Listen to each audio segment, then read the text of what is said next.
Так. Ну что, ищем небаря. It was a no-brainer. He'd sacrificed his old friend Lapino to get the armature. And the armature was useless by itself, only a series of coils and wheels. War demanded sacrifices, and he would make more before the end. He would have to choose the greatest good, no matter how much it cost him. Zenobia. Well, he would see her sooner or later, across a battlefield or a sword's point before all this was over. He was sure of that. The power was in the core. Obviously, he had to get the core.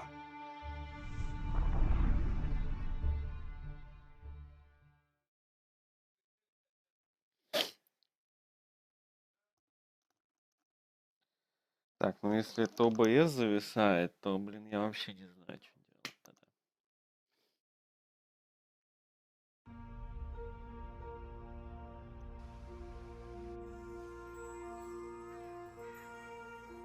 He looked up at the old trees around him. They were so big and so old. They'd been there before he was born, and they'd be there after he'd passed into legend. Was he confronting his own unimportance? What had got into him? He was no philosopher. Anyway, who cares?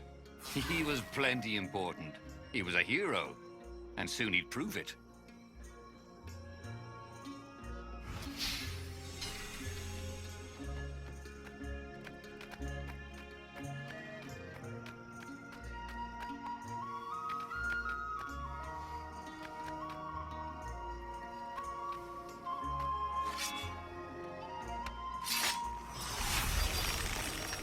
It was time for a little exploration.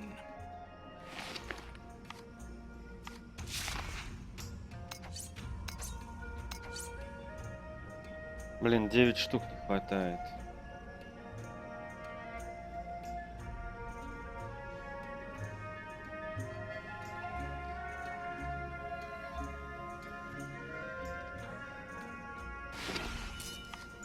Так, зато есть самоцветы. Так, а говорится ли повышение шанса на редкую добычу? Так, повышает специально к физическому урону и двойной урон.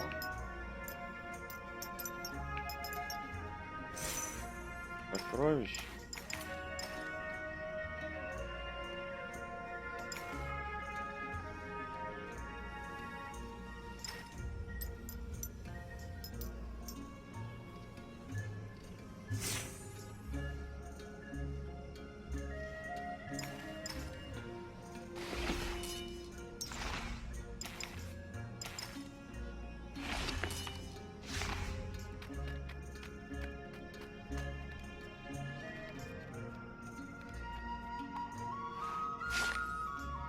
Дорогая Зенобия, директор Академии рассказывал мне, как он впечатлен твоими успехами в учебе и лидерскими качествами. Едва ли это был рядовой подхалимаш. Его я повидал достаточно. Старая жаба говорила искренне: дочь моя, я тобой горжусь. Когда-нибудь ты станешь прекрасной императрицей. Что до меня, отличные новости. Профессор Калаверос, изучая Нексус, сделал примечательное наблюдение. Эта жаба настоящий гений. Ты же знаешь, насколько уникален тот остров, он постоянно меняется, порождает новое образование. Некоторые части острова сливаются, разделяются, медленно дрейфуют, скованные с другом незримыми цепями. Профессор Калаверос убежден, что эти изменения не случайны, они указывают, что острова живые. Он обнаружил, что определенные изменения в Нексусе сопутствуют резким переменам на другом острове. Это оползни, землетрясение, наводнение. Создается впечатление, что Нексус реагирует на эти события. Быть может, острова обладают коллективным разумом, а Нексус — это их мозг. Как бы то ни было, я учредил на Нексусе постоянную научную обсерваторию. Она привлечет лучшие в моей империи во главе с профессором Калаверосом. Разрушая наступление великой эры просвещения в империи с любовью, отец.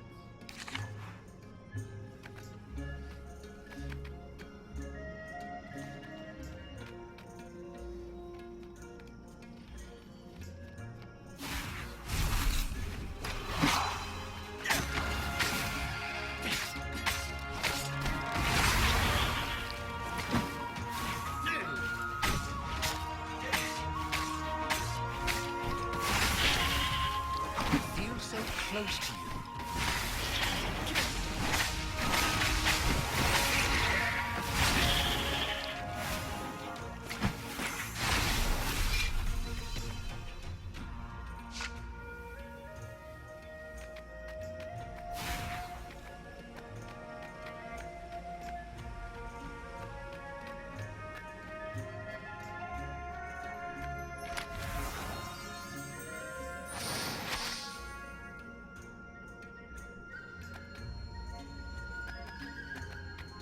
О, физическое сопротивляемость.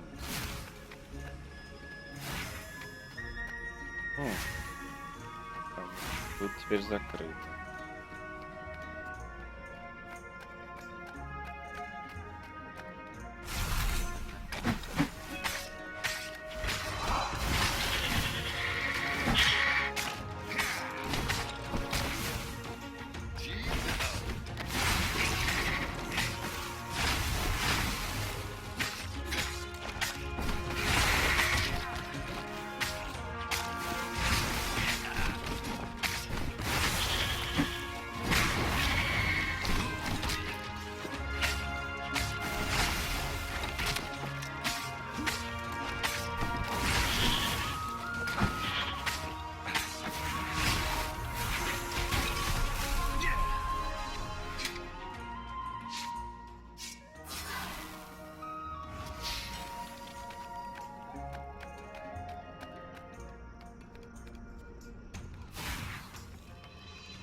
Так, мы вот отсюда.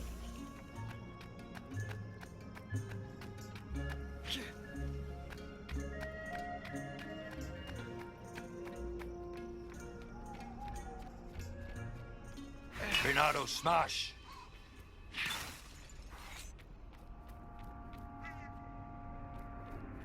There was something sour in the air.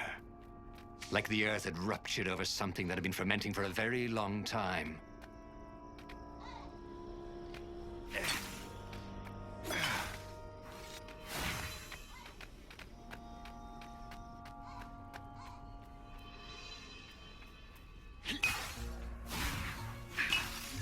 Bernardo felt a little better.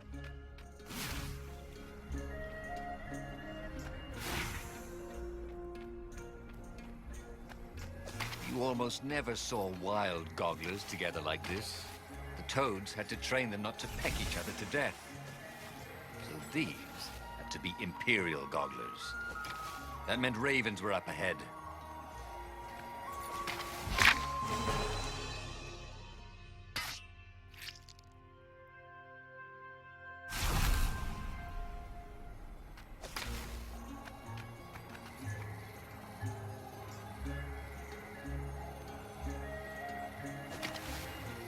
Bernardo wondered if his future self had commissioned these poles.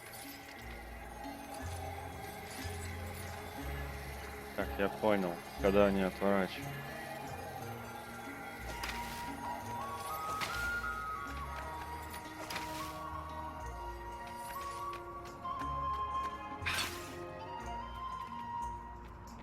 There were fewer and fewer trees.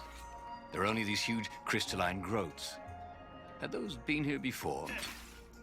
He no longer heard birds except for the feverish cawing of the ravens when they attacked. He couldn't smell the small animals of the forest, the mice and rabbits. Where had they gone?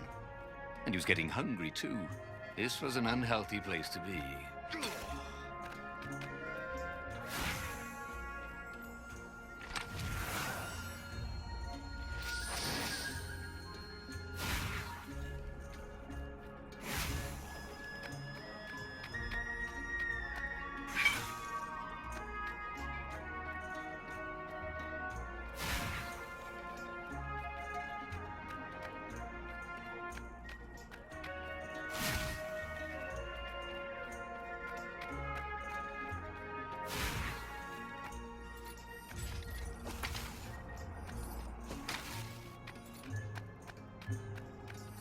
Boy, if only you had some sort of gun that made portals.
Of course there was a puzzle.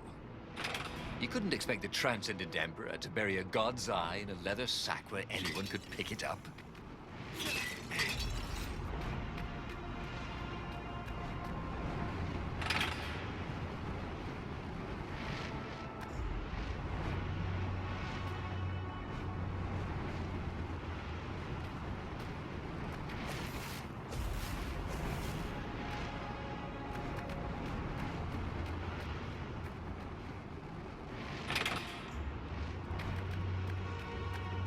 This couldn't be good for global warming.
The 20-sided core made him feel physically sick. Once he had sneaked into a temple of the dark art, and he hadn't liked what he smelt and saw there. Так, This нашли felt ядро. like that. As quick as he could, he wrangled the icosahedron into the armature. The wheels began to spin, then glow. The sick feeling quickly spun away. Now he only felt sad. He had lost good friends for this war apparatus. Maybe Lapino wasn't such a good friend. Yeah, that made him feel better. He carried his prize back to the Farfarer. Now, he had to make his next move. There was a key Imperial outpost on the Nexus. If this really was some sort of super weapon, he could use it to wreak havoc on the enemy. And if it wasn't, well, better to know that before the final battle. But maybe he should show it to some scientists first. There was an observatory on the Nexus. Maybe he should go there before he fired it.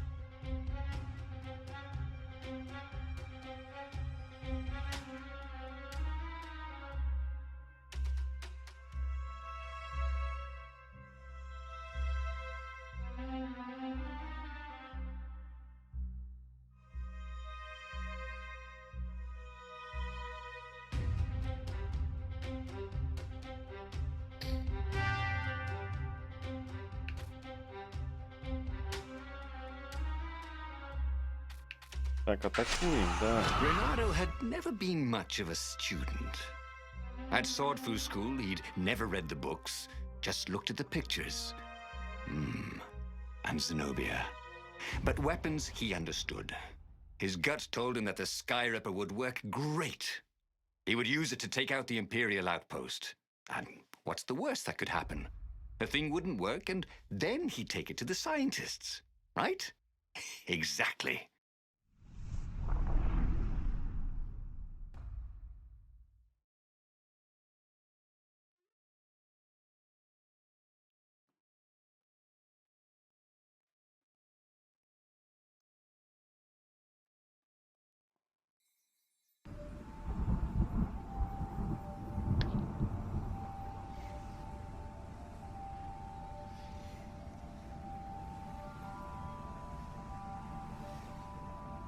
As he set out down the path, Renato wondered why the parts of the Sky River had only surfaced now, thousands of years after the Transcendent Emperor had discarded it.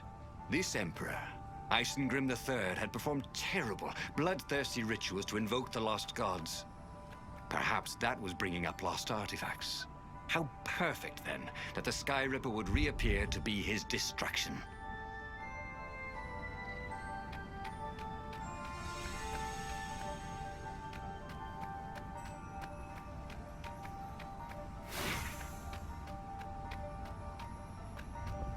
All the artisans he was creating employment for. Truly, he was a job creator.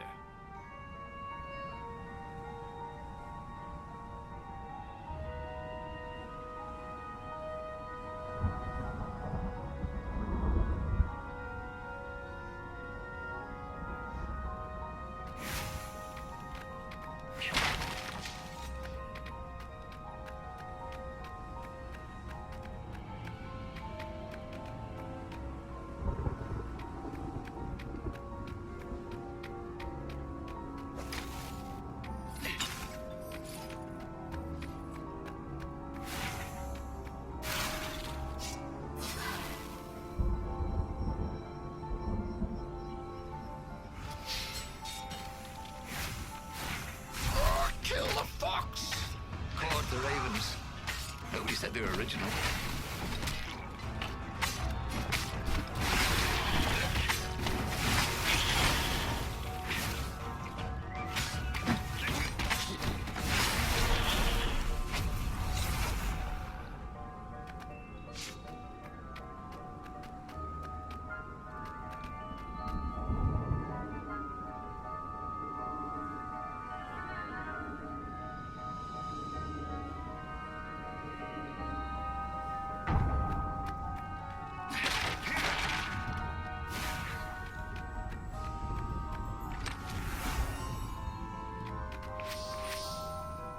Так, еще 3 надо найти, сделаем меч.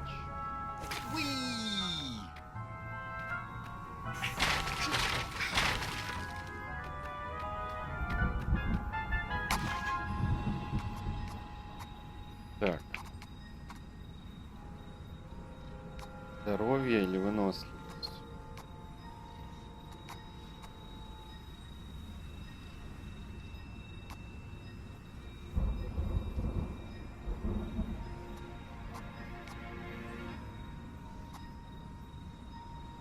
Отлично.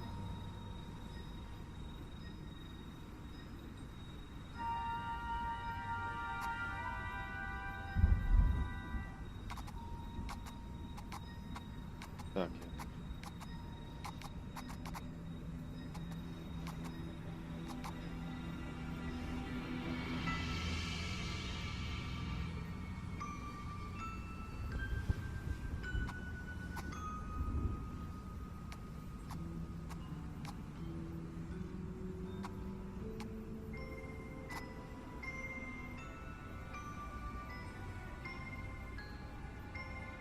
Well, he'd always wanted to do that.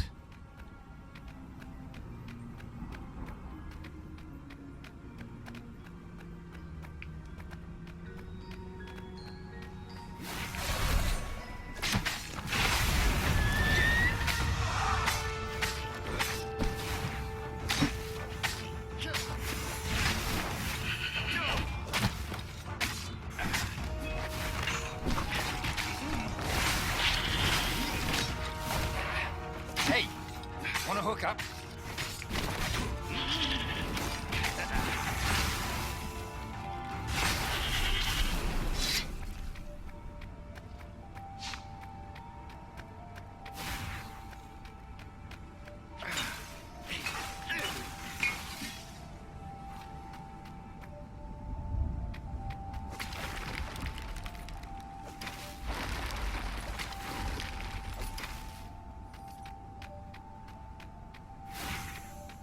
He was tired of slaughtering ravens. Maybe it was time to test out the new weapon. He turned a knob on the Sky Ripper. It made strange, mechanical noises. The wheels spun faster. It began to hum. The Sky Ripper was following his every step.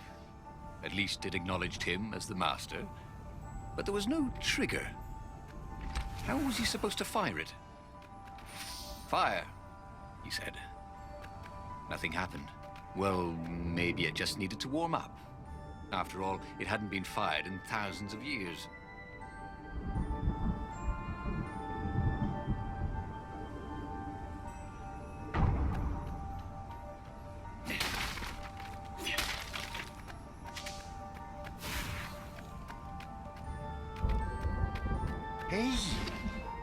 Hey, a workbench!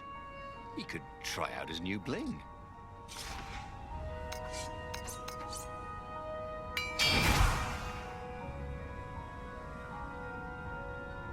Увеличивай скорость передвижения атак.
The Sky Ripper was making a whining noise now, and its wheels were spinning so fast he could no longer see them.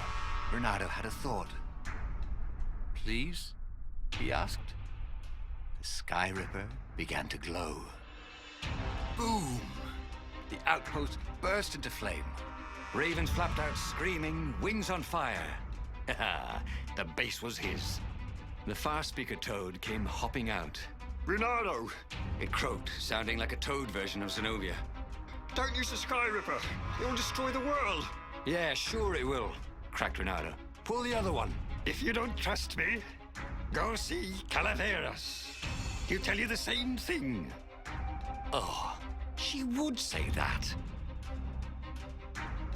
That sounded sensible. Why did she always have to sound sensible all the time? Oh, it was infuriating. Of course she would say that. He was supposed to hurry and bring the Sky Ripper to the council so the rebels could actually win the war. But what if she was right? Damn it.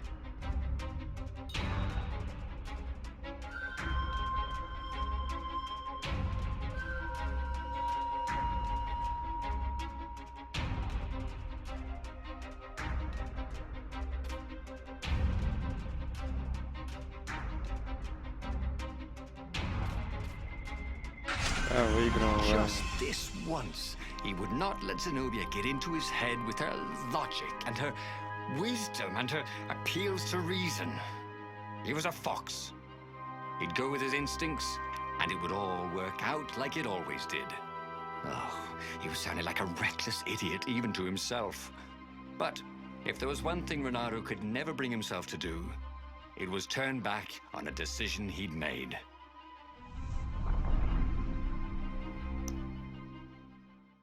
Так, что у нас сейчас идет?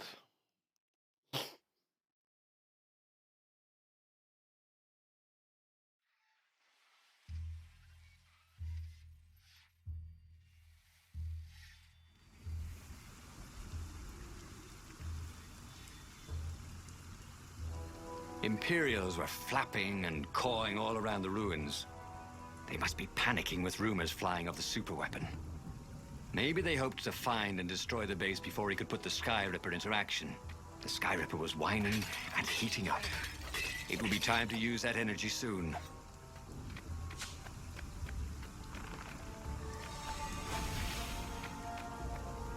smashing things was fun.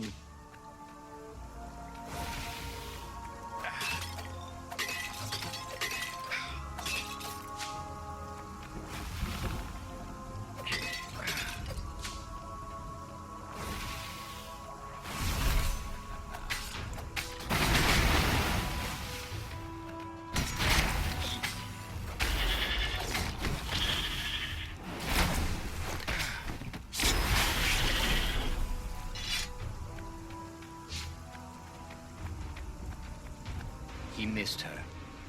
Not Zenobia. Hypatia, the kid's mother. Renato had never thought he'd date a librarian. He'd always figured himself for the barmaid type. But then, he'd never figured the library of Ubar would have comic books, or that Hypatia would know anything about them. He missed her.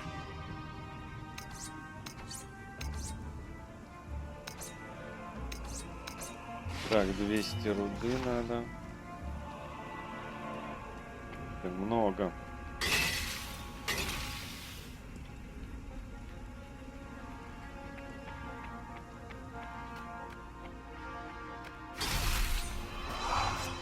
That was awesome!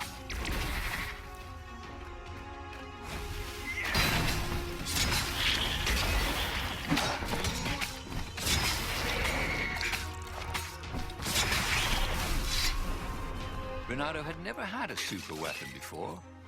He'd single-handedly taken down an Imperial base. He felt good. He'd resisted all the distractions that were thrown in his path. He couldn't wait to attack the enemy fleet.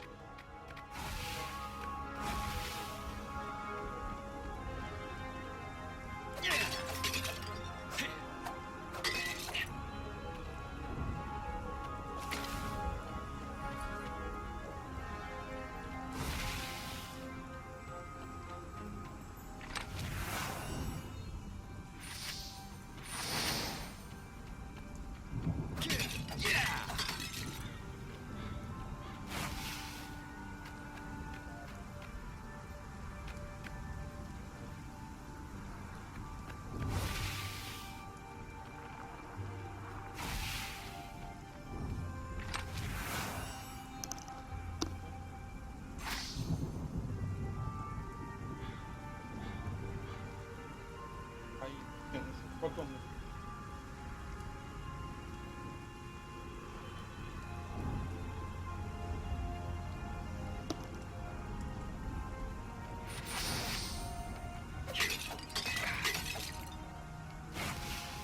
What was Zenobia talking about? This was a fantastic weapon. Ravens burst into flames with just a touch of its killer beam. He was tempted to leave it on all the time, but he didn't want to accidentally slice off some council toad's head or tongue. She'd been trying to distract him. Well, this time, no one was going to distract him. It was like having a pet. Well, like having a goggler in his head.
Храни в другом формате. Посмотри, как будет в другом.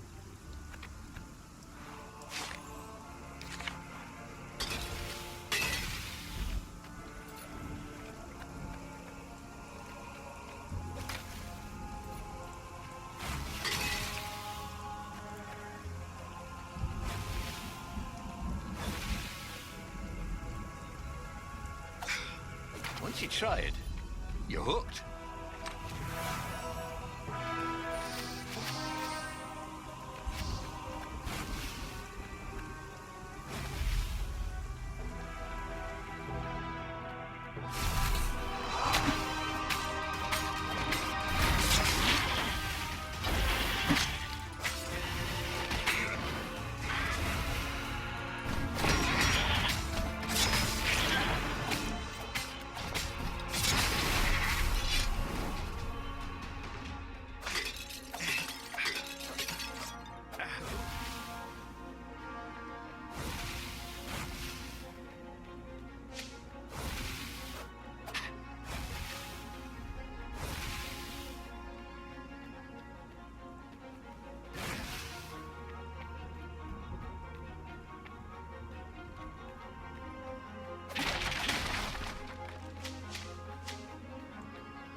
Hey, how do you tell if someone's far away or just really small?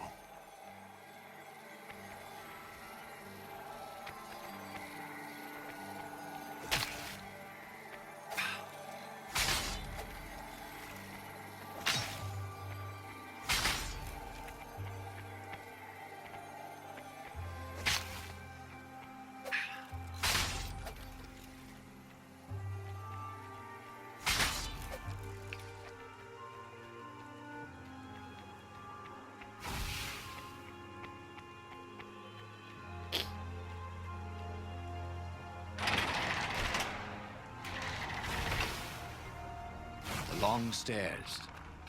So he was close to the rebel base. Nothing was on fire. So far, so good.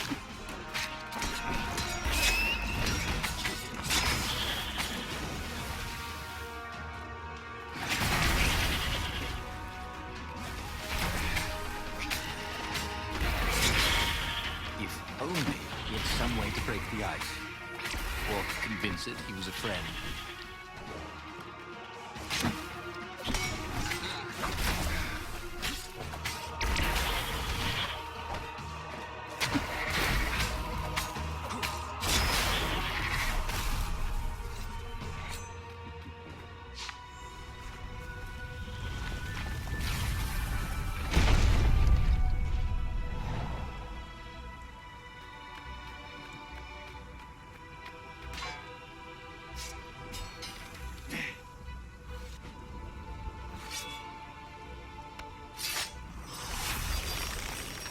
There was a pleasant breeze coming through that door. Had it been closed before?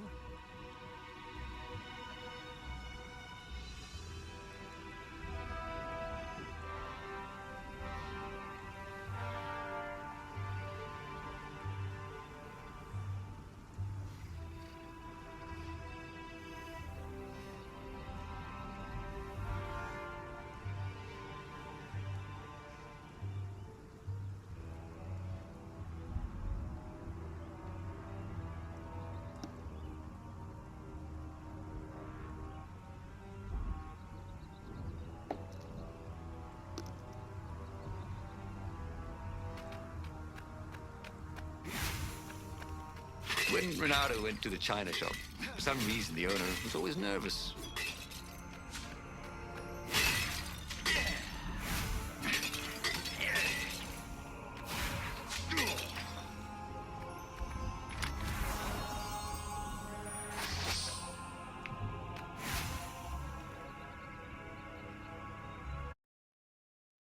Так.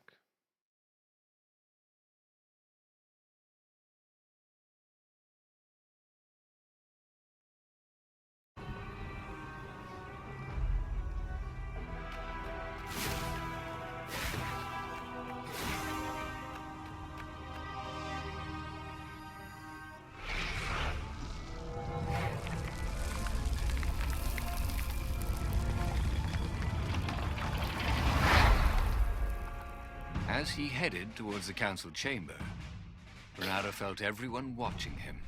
You've saved the rebellion, said the council speaker. Frankly, we were afraid you'd turn aside to save that idiot Lapino. Not bloody likely, Bernardo told them, feeling he was maybe being a bit harsh on the poor mad rabbit. If you never make sacrifices, he said, you're probably not doing the right thing. The speaker nodded. Are you ready to lead the charge? Let's roll, he said, with grim satisfaction. Bernardo set sail for the fleet. The Sky Ripper had lost its whine. It was humming now, as if it had taken some time to seat properly. He had always been irresponsible. This time, he'd done the right thing, made the hard decisions. He was a real hero. He hadn't let himself be distracted by old friends or old lovers turned enemies. Finally, he could be proud of himself.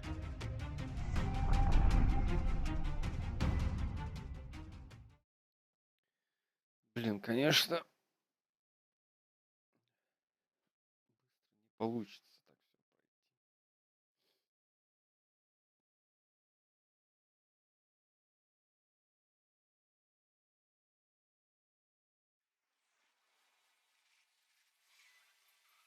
Но зато мы узнаем историю. He was ready. So was Sky Ripper. The Sky Ripper had a will of its own. It picked out its own targets and set them on fire. This was going to be a short battle. He would set the ships on fire if he didn't need them to get to the Emperor. And he wondered if he'd see Zenobia, or if she'd flee. Wouldn't she be proud of him? At least, a bit of respect. He'd become an all-conquering hero.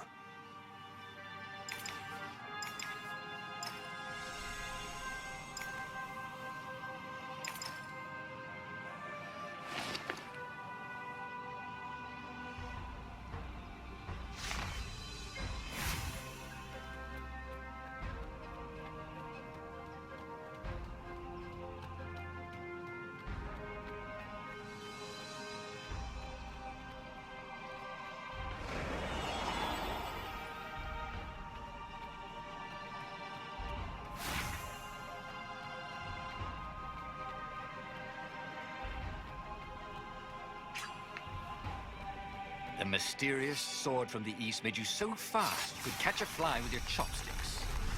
If that's what you really wanted.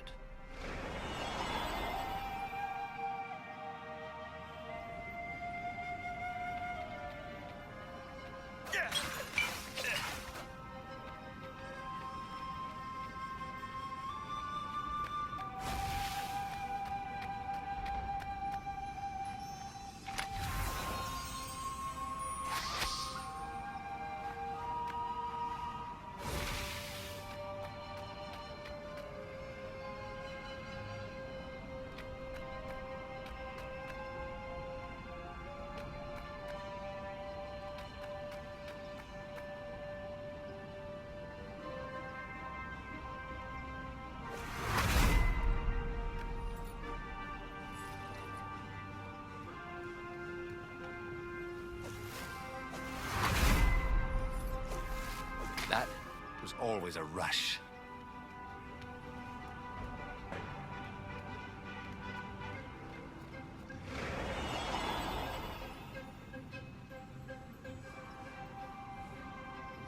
There was a parchment on a signpost. It was from her. Every time you fire, you risk the destruction of the universe. That's insane. We surrender. A trick? Maybe she really believed it. He could hear horns blaring the retreat. Maybe it was true. Maybe they had one.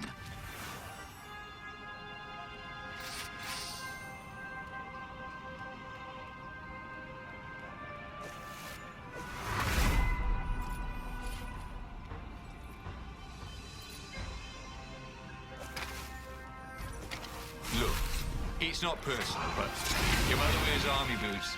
On her ears.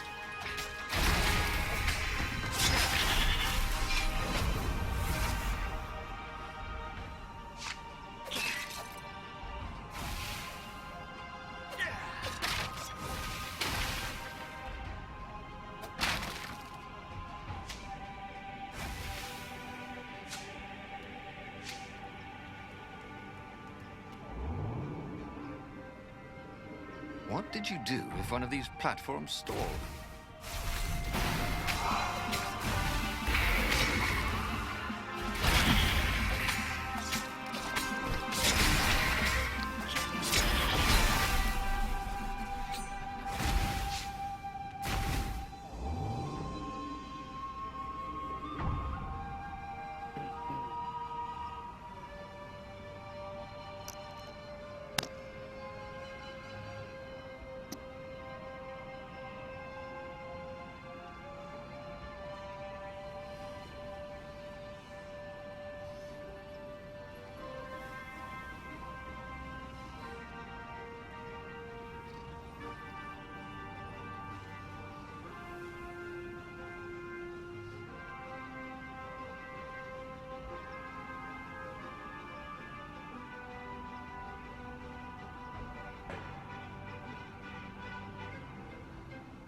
Так.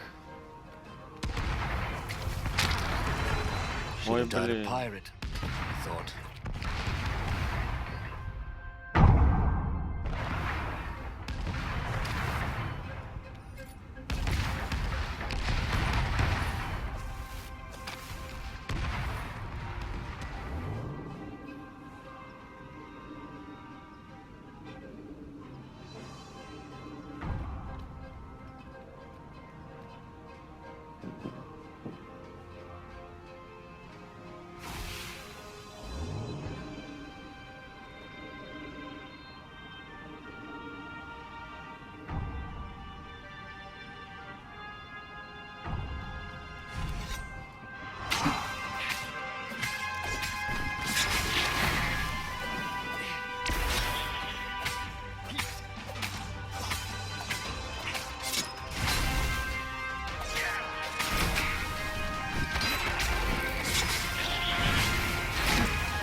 And there was Zenobia, wearing the white robes of surrender.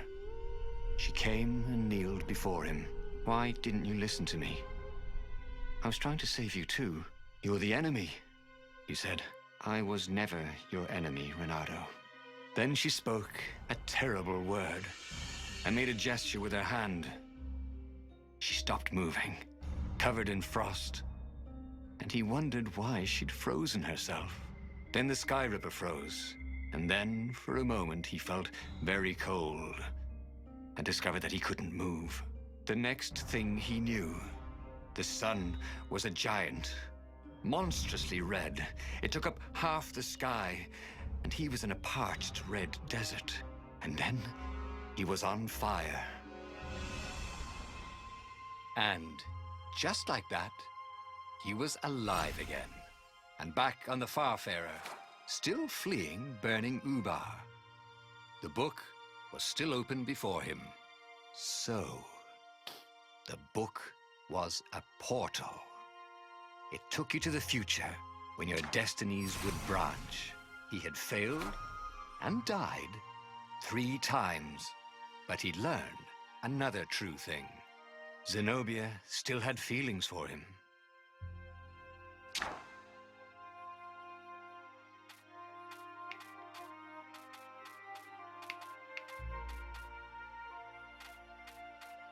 Так, мне надо этот еще.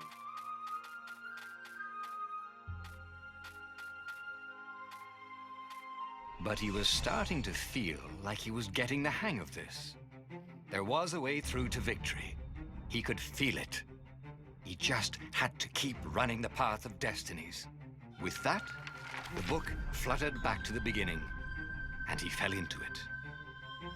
The clouds parted over the Isles of Boreas. It was time to choose. The rebellion was in trouble. Ravens were scouting for the secret rebel base. Так, They needed a game changer. Pieces of the Sky Ripper had surfaced. Or so a scholar in the mountains had told him. Surely the weapon that banished the lost gods could defeat the Emperor. Also, a temple had risen out of empty desert. The Iblis stone was hidden there. It was a dangerous artifact. It could corrupt its user into a bloodthirsty monster. Maybe he could find a way to use it, to take its power without surrendering to its wickedness. And also, his old friend Lapino needed rescuing. Of course, Renato had a pretty strong suspicion that Lapino had betrayed the rebellion. But could Renato really leave an old friend to the Ravens?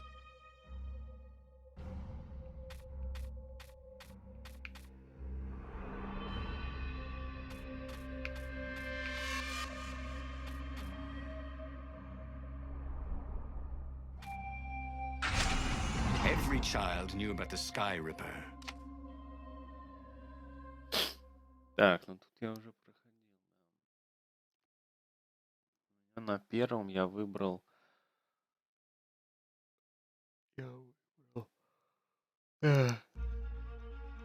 As he set foot on the island, Renato couldn't help feeling a bit curious. Was Lapino still waiting to be rescued? No. He was probably drinking champagne with the ravens. Did ravens drink champagne? Did rabbits? Renato felt oddly thirsty, come to think of it. Why had he chosen the Sky Ripper? Renato never made plans that required constant vigilance. He was a hero. He didn't think too much. He just went with his gut and hoped it all worked out. The Sky Ripper was a long shot. He'd have to devote himself to it. No side journeys, no rescuing old friends. That was against his nature. Could he stick with it?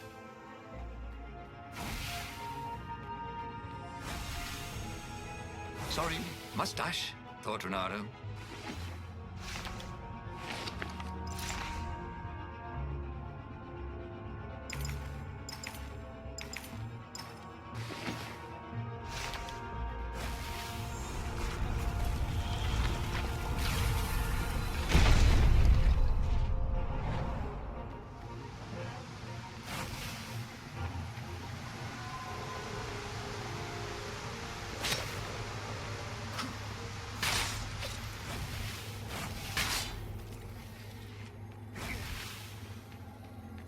What was the point of this gate?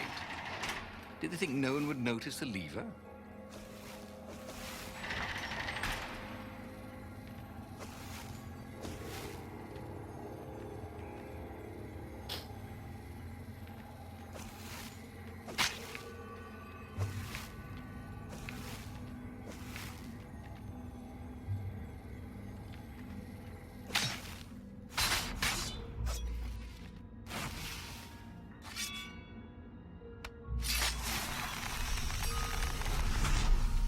Ah, the road less traveled, thought Renato. How intriguing.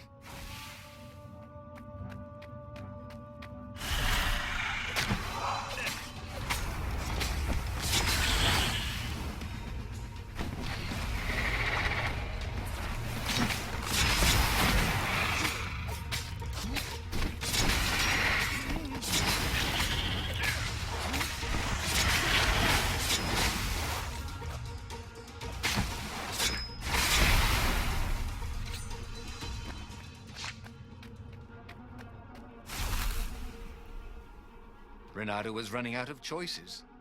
Zenobia's love brought him only sorrow. His best friend was his enemy. And the Iblis stone... he shuddered. Best not to think about it. All that was left was the Sky Ripper, a weapon powered by a god's eye. So be it, then.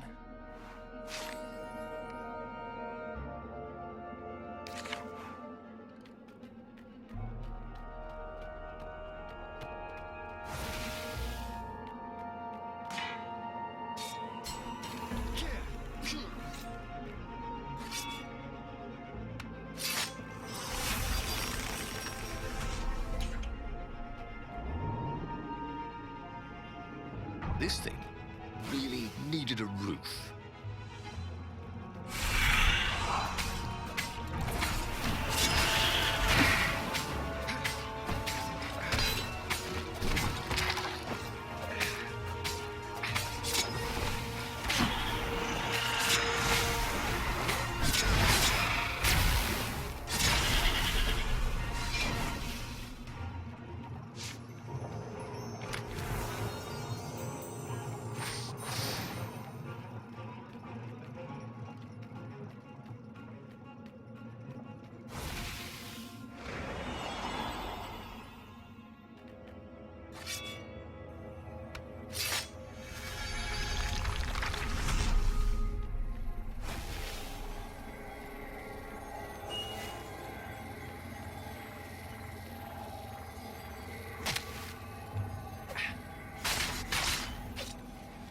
Ha! Bet you never saw that coming.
What does the fox say?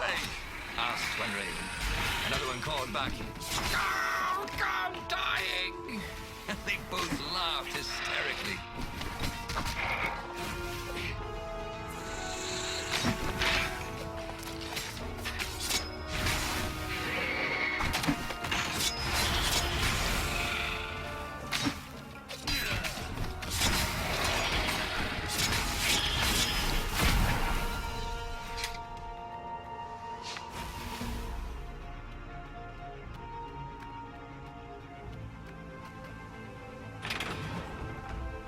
See? With enough leverage, you could go anywhere.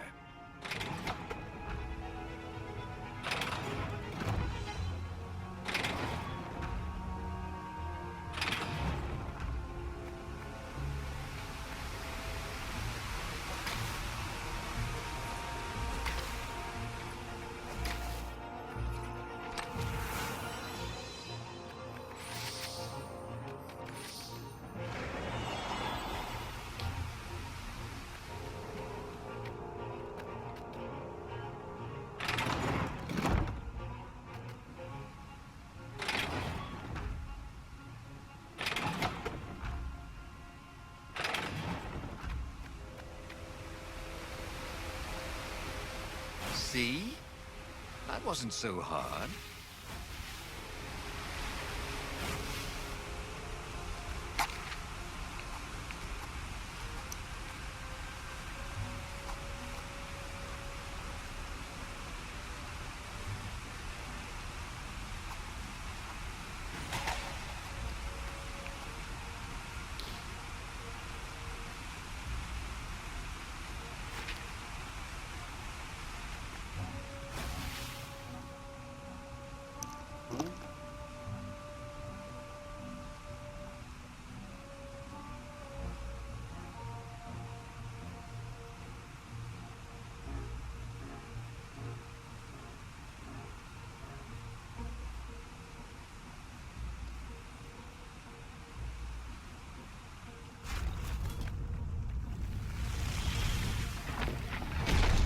There it was.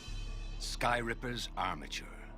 The stuff that dreams are made of. Engineers' dreams, anyway. The device was intricate. No one alive had the skill to make a thing like it. How was it part of a weapon at all? He'd have to ask a scientist. But first, he'd get the second piece. Skyripper had a heart. A core that had come to rest on the next island. Well, there was another island he could reach. Zenobia had just invaded it with her father's Raven battalions. She must be encamped there still. But fighting Zenobia now, that made no sense at all. He'd already sacrificed one friend to get this armature, was it? He didn't need to hurry to face her. She would find him.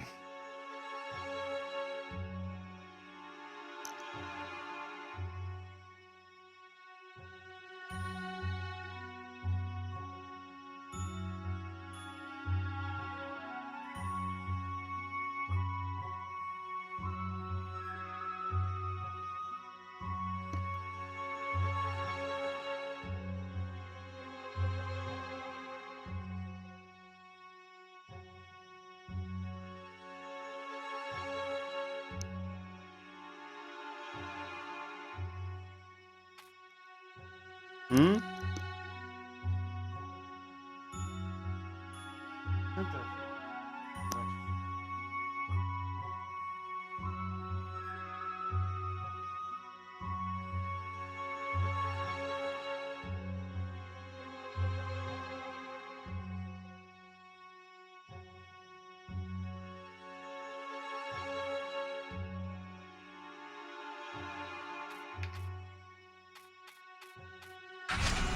It was a no-brainer.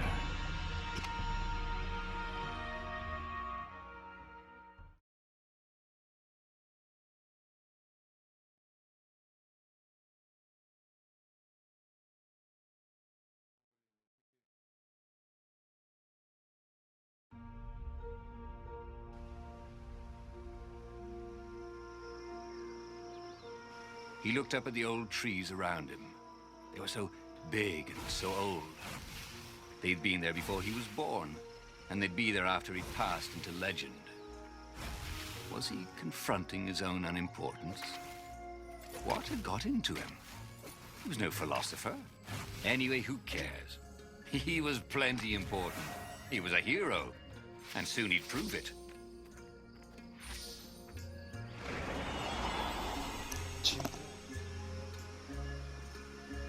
Корзинка. Когда зависит.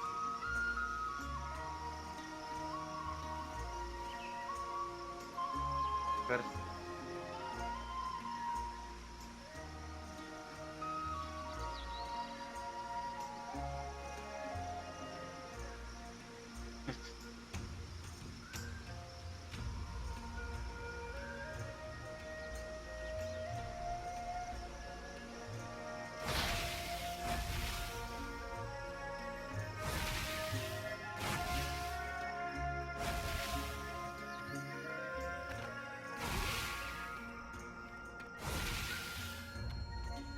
Ice walls only let you through if they knew you were cool.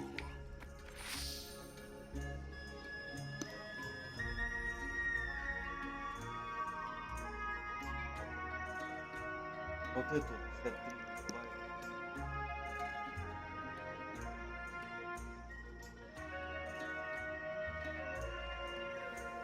Да.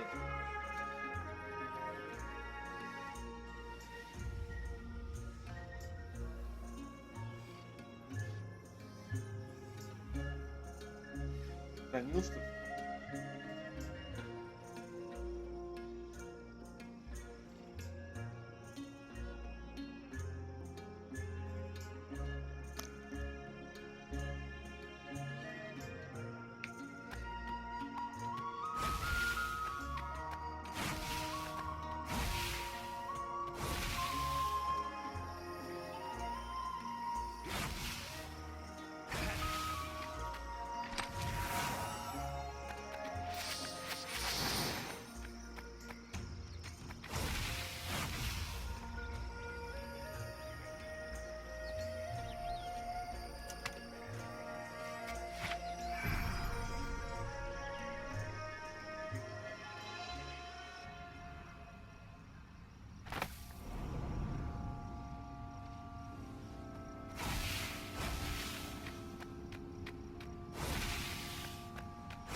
There was something sour in the air.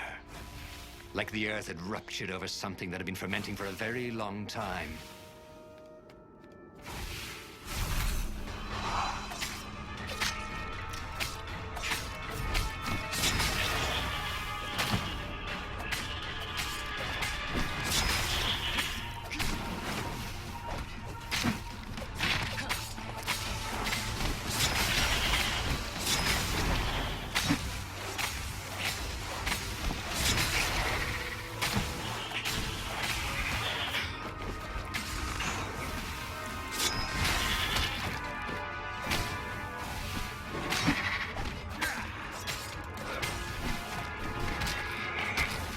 Renato wondered if death was nothing more but a portal to another plane of existence. He didn't particularly want to find out.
Touché, he said, and died.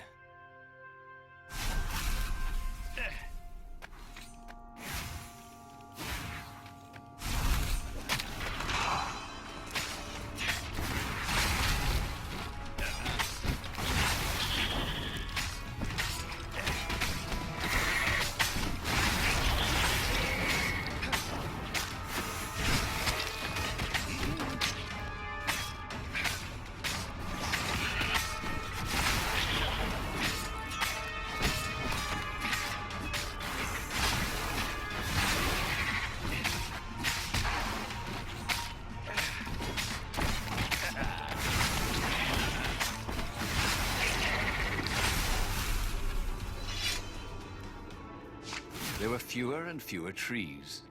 There were only these huge crystalline growths. Had those been here before? He no longer heard birds except for the feverish cawing of the ravens when they attacked. He couldn't smell the small animals of the forest, the mice and rabbits. Where had they gone? And he was getting hungry too. This was an unhealthy place to be. Hey, do old ravens go grey? You know what? Don't worry about it.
The 20-sided core made him feel physically sick. Once he had sneaked into a temple of the dark arts, and he hadn't liked what he smelt and saw there. This felt like that. As quick as he could, he wrangled the icosahedron into the armature. The wheels began to spin. He carried his prize back to the Farfarer. Now, he had to make his next move. There was a key Imperial outpost on the Nexus. If this really was some sort of super weapon, he could use it to wreak havoc on the enemy. And if it wasn't, well, better to know that before the final battle. But maybe he should show it to some scientists first. There was an observatory on the Nexus. Maybe he should go there before he fired it.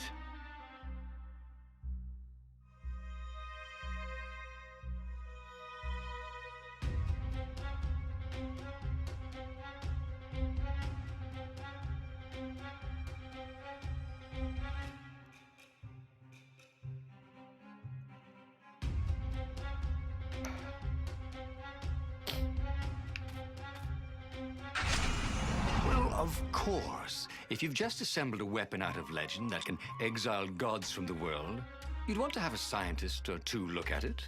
And even if they disagreed and he had time, he could ask Calaveras himself. Yes, the observatory would be his objective.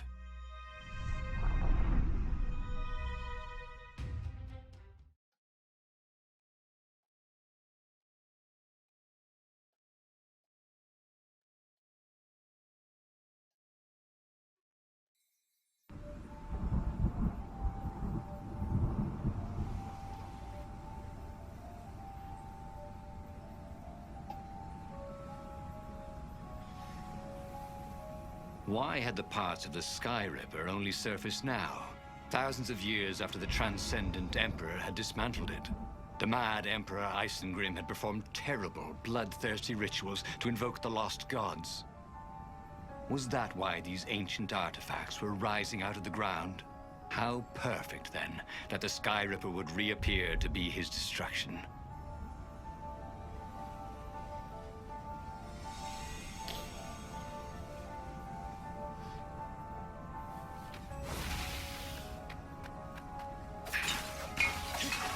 Well, they really needed to redecorate anyway.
He felt like Tarzan.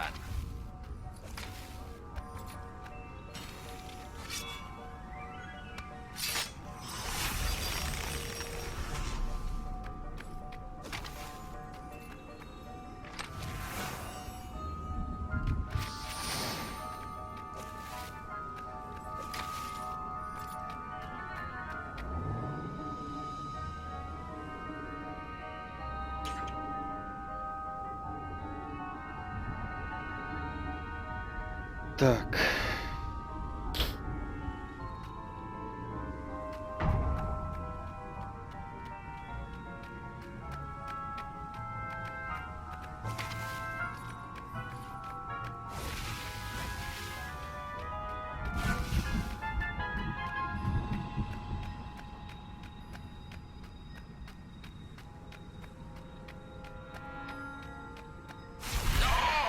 You got such delicious-looking eyeballs!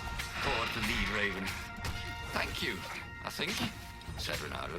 It never hurt to be polite.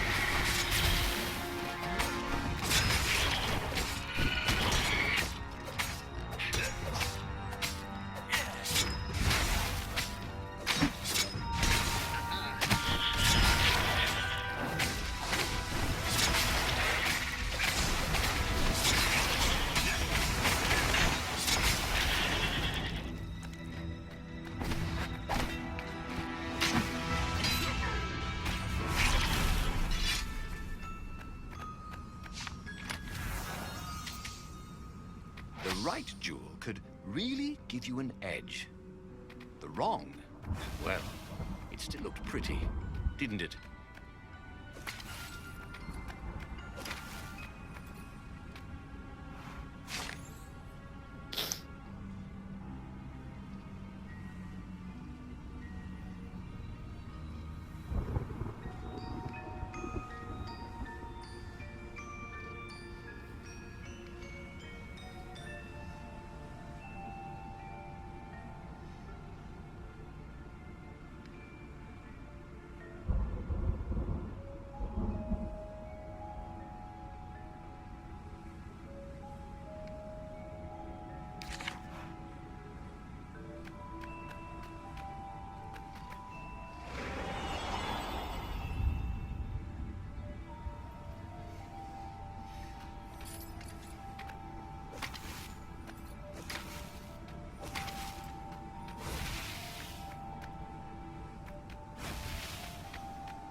A legendary weapon was exactly what the rebellion needed.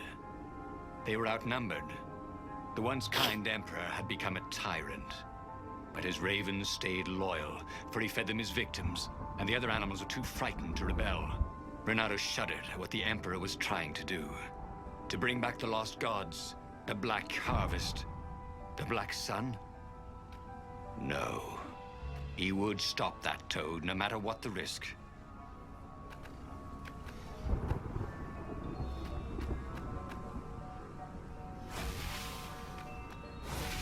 Renato had found his game changer. He would ignore all distractions and focus on the Sky River.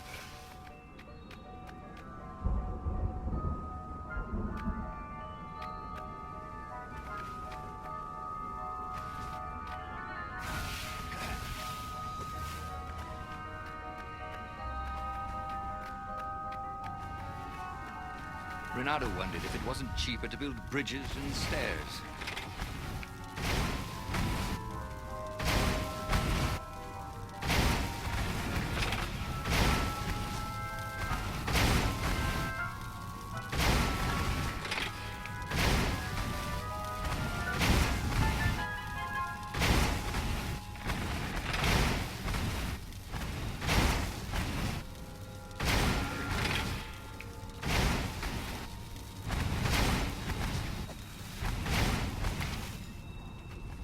Hey, is that a word for a lot of ravens?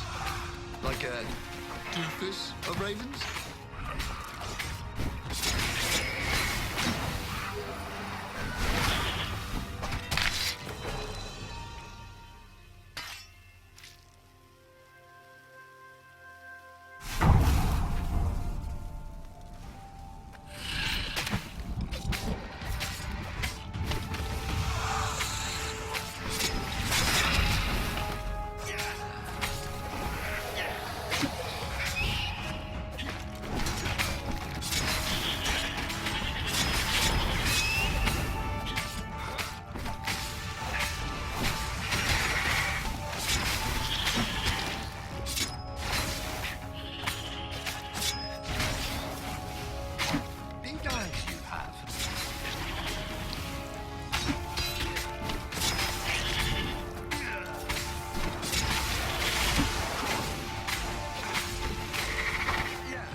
Renato was thrilled.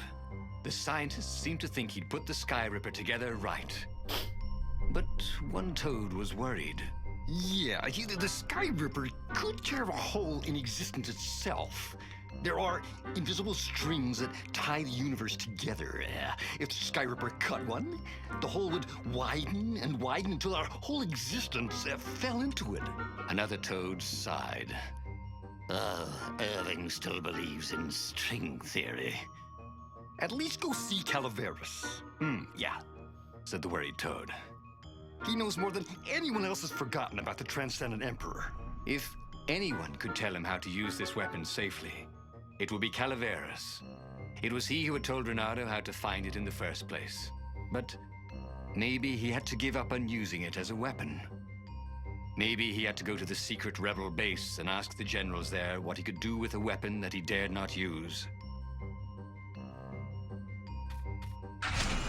Well, he should have known he'd have to consult Calaveras again. The scientists at the observatory were smart enough. But what did they know of the Transcendent Emperor? He hoped it wouldn't delay him too long. The rebels had scheduled the final battle soon. Every day they delayed risked the exposure of the secret base. And some soldiers were already drifting back to their homes and families. Calaveras would fix the Sky Ripper for him. And then he would win the final battle.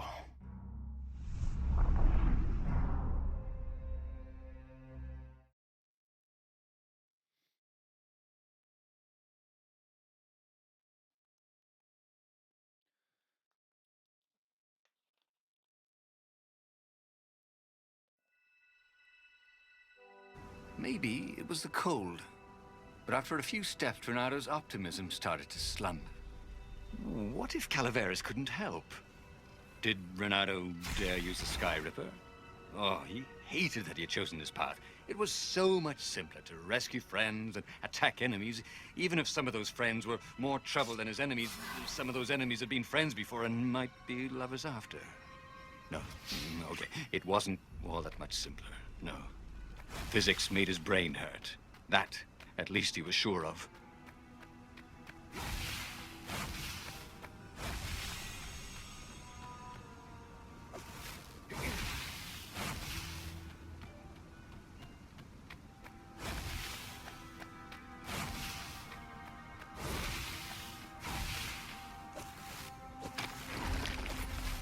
What else could you hook?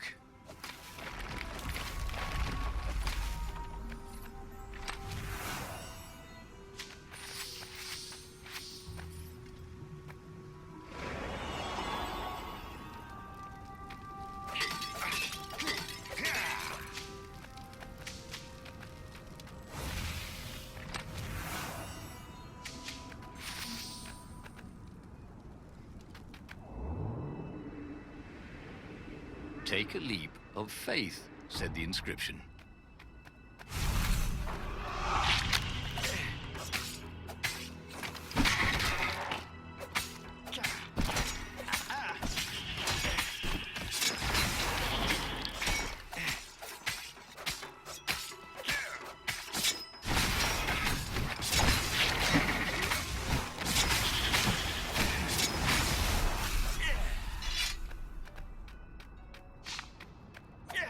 Tried to focus on the now. The ravens who seemed everywhere all the time. Where did they hatch from? Were there giant raven hatcheries somewhere, or did they have families?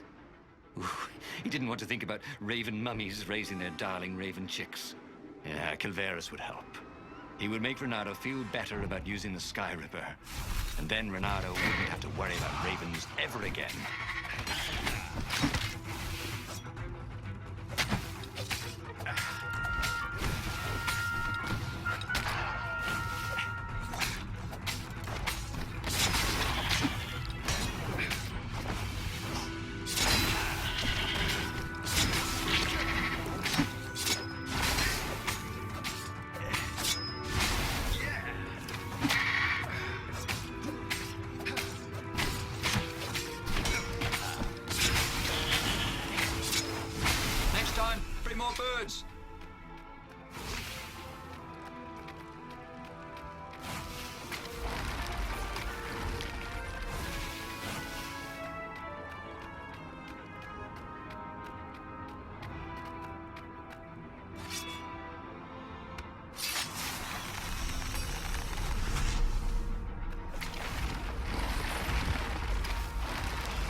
rock felt hot in his hand.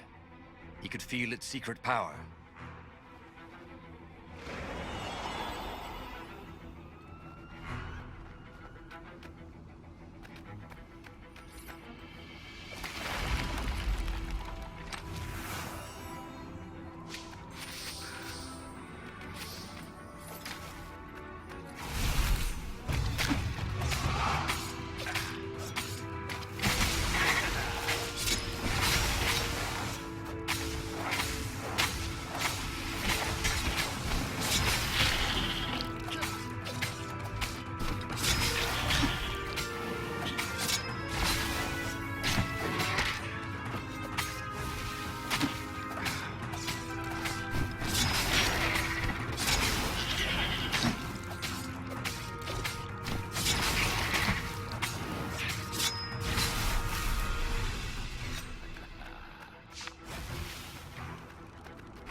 It was definitely easier to fight inanimate objects.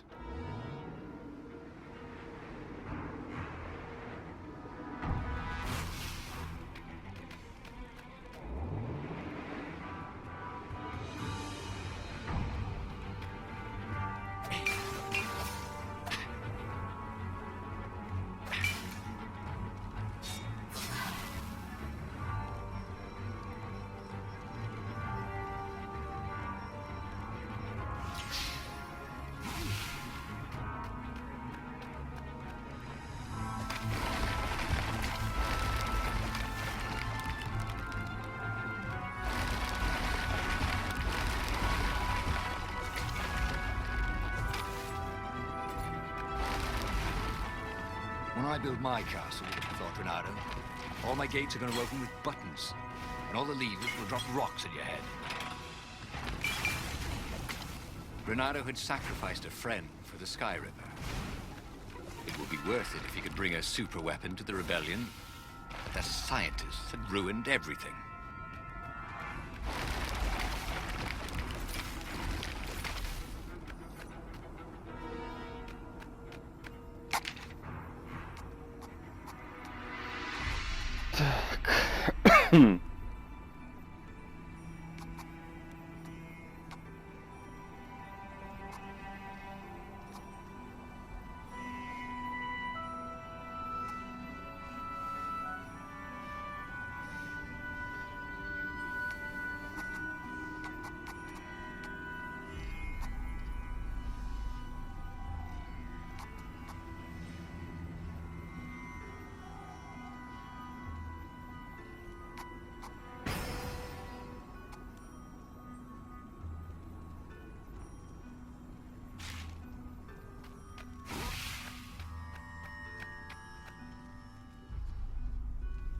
Calaveras had never let him down.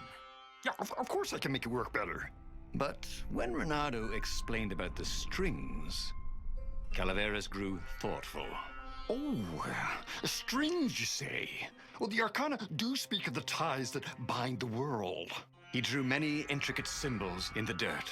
Yeah, so, according to my calculations, each time you fire, I'm afraid there's a 1 in 128 chance you'll destroy the universe. That's pretty good odds. That's like rolling, what, 21 dice and they all come up 6. What are the odds of that? What? No! It's more like 2.716s in a row. Anyway, with those odds, it won't happen if I use it just once. Yeah, that's not right. Each time you use it...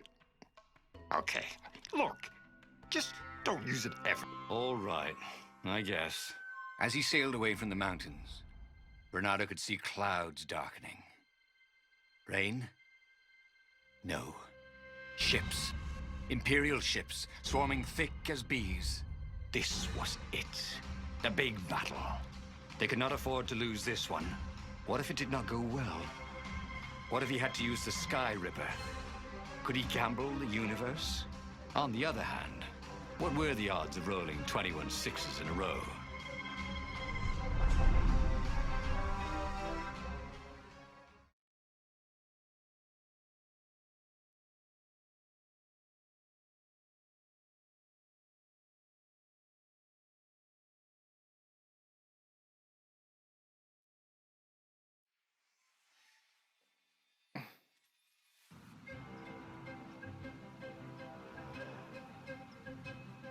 The battle was not going spectacularly well.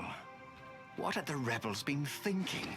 They'd been thinking he would bring the Sky Ripper, or the Iblis Stone, or that he'd sideline Zenobia somehow, or turn her. Couldn't he use the Sky Ripper just once? After all, if chances were 1 in 128, that meant he'd for sure be okay the first time. They'd get worse each time he used it, but the first time would be okay, right? He wasn't sure that it was right. So he didn't fire the Sky Ripper. He just brought it along, in case.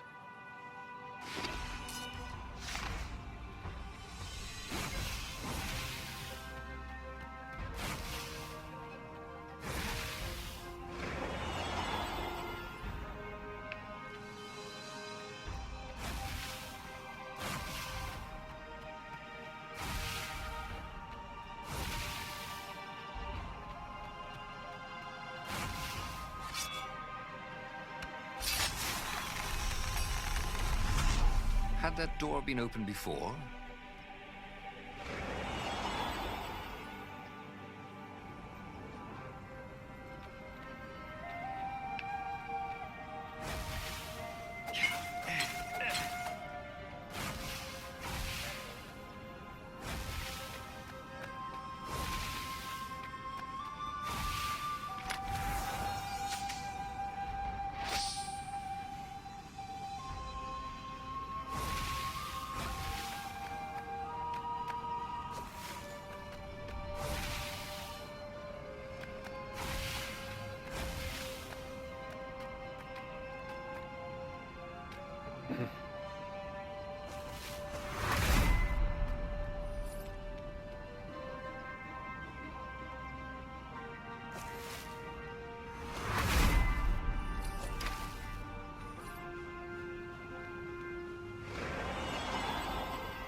Someone had told him the odds didn't change just because you'd had a streak of good luck.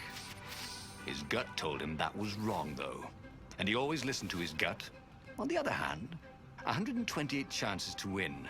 But one of them, he'd destroy the universe. That seemed a bit serious. Maybe he could defeat the Emperor without firing the Skyripper. Maybe he could bluff, but with a real weapon. Like in cards, when you had 3 knaves, but you pretended you had a fist in. Well, that could work.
Silent type.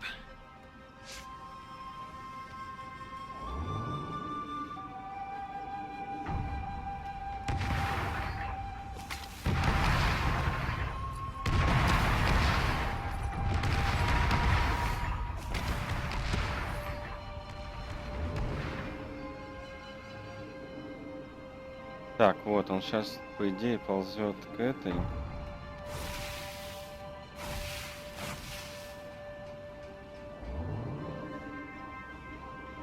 Don't look down, he told himself. Don't look down.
set up the Sky Ripper and let it warm up. He would bluff if he had to. Zenobia came out, flanked by a very daunting platoon of ravens. "You won't actually use that," she said in that annoying, "I know everything because I'm a cat, and you know nothing because you're just a fox" voice she had. "Oh, I know the odds." "Good, because there's a real chance you could destroy the universe." "No, not the first time I use it. The odds are too low." "What? No? Yeah, sure. The first time, the odds are practically nothing. They only go up if I use it a bunch more times." "No, but that's not how odds work. Didn't you pay attention in class?" "Now surrender, or I'll use it. Just once," he said. "Don't." He felt sure the odds were with him. You have to go with his gut. That's what heroes do. "Fire," he said. "Please?" The Sky Ripper fired. With a tremendous whoosh, the Emperor's flagship went up in flames. It was awesome. Then he noticed there was a hole in the air. A blackness, like a tear in a parchment. Wind was blowing into it, widening it. It grew larger, and even larger. Crates fell upwards into it, and the world itself seemed bent, like the reflection on a curved mirror, as it poured into the ravenous hole. 1 in 128. What are the odds? Thought Reynardo, and then everything fell into the hole and was gone. Oh, damn it. He'd lost again, and died. But there was burning Ubar behind him. He still had all his destinies ahead of him. But he'd learned another true thing. The core was powerful, but dangerous if used improperly.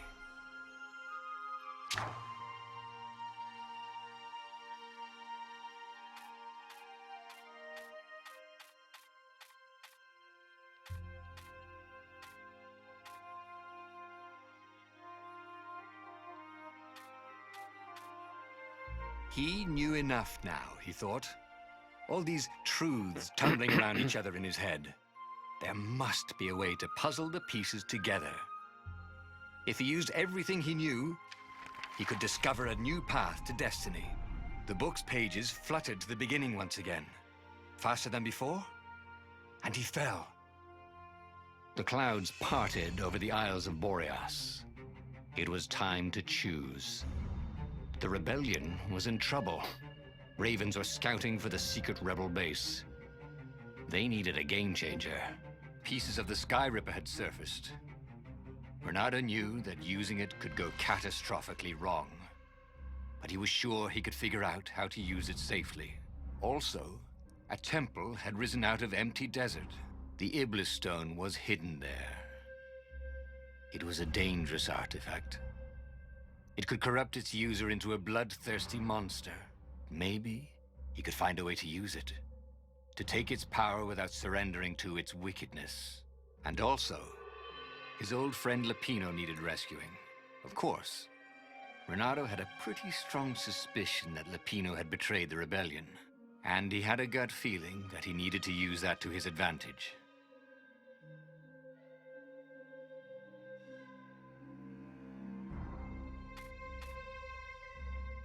Так, какой-то ключ, видимо, откроет.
Renato finally realized that Lapino was a traitor to the cause.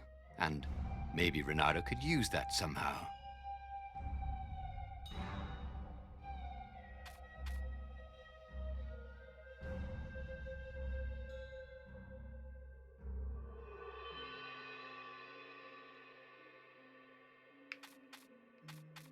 Renato couldn't quite put his paw on when he'd realized Lapino was working for the Empire. He'd never exactly seen Lapino sending coded messages to the palace, but he was sure. The rabbit had been on too many disastrous missions where he was the only survivor, or where he accidentally missed getting on the boat that went down to the abyss in flames. If Renato could prevent Lapino from getting back to the fleet with all the intelligence he'd probably gathered, it might be worth the trip.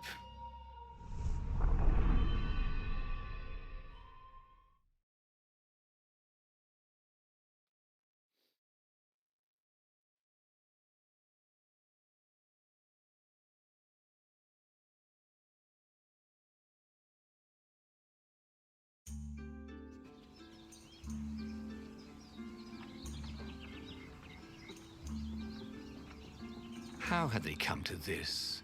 They'd been on so many adventures together. Lapino had talked Renato out of prison at least 4 times, and Renato had rescued Lapino from at least 2 lynch mobs.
Так, мне нужно получить урона.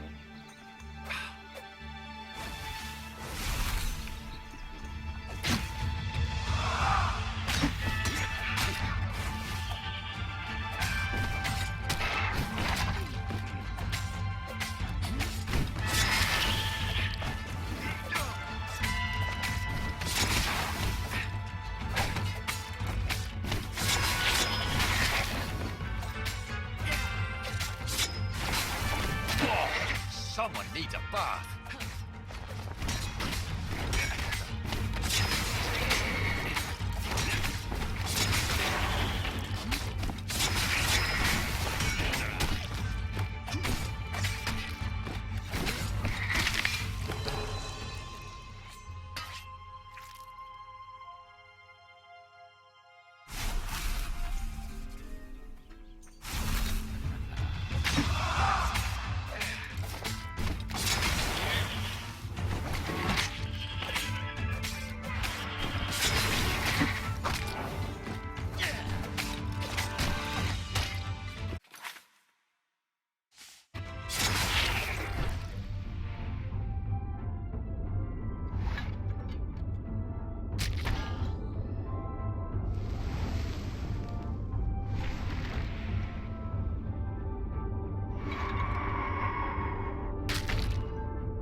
But he'd always felt that the rabbit resented him.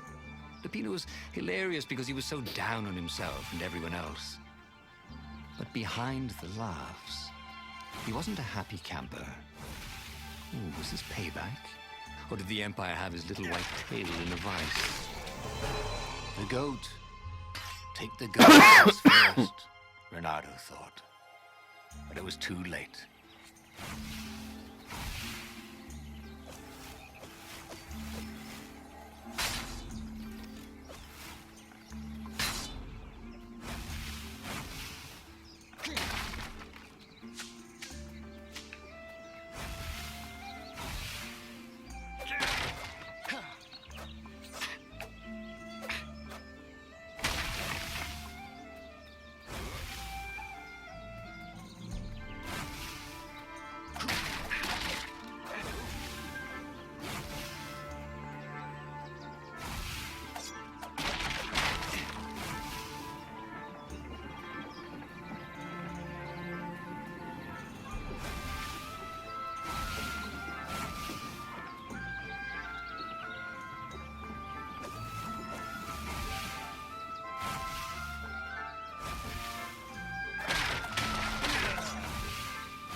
It was time to make a new sword.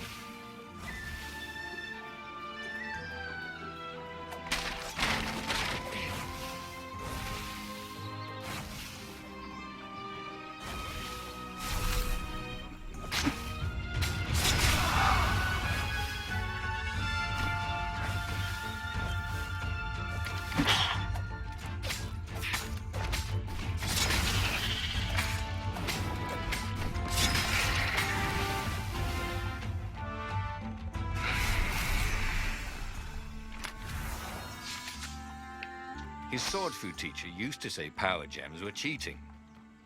Stupid old fart.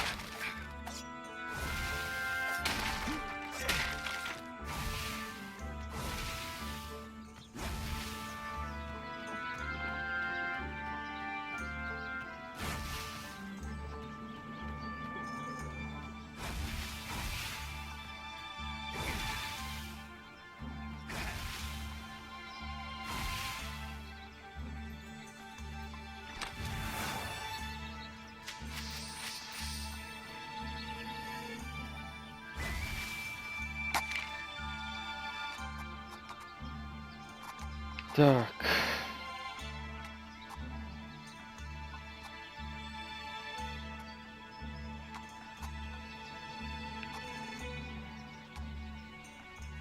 Cool. Wish I could do that.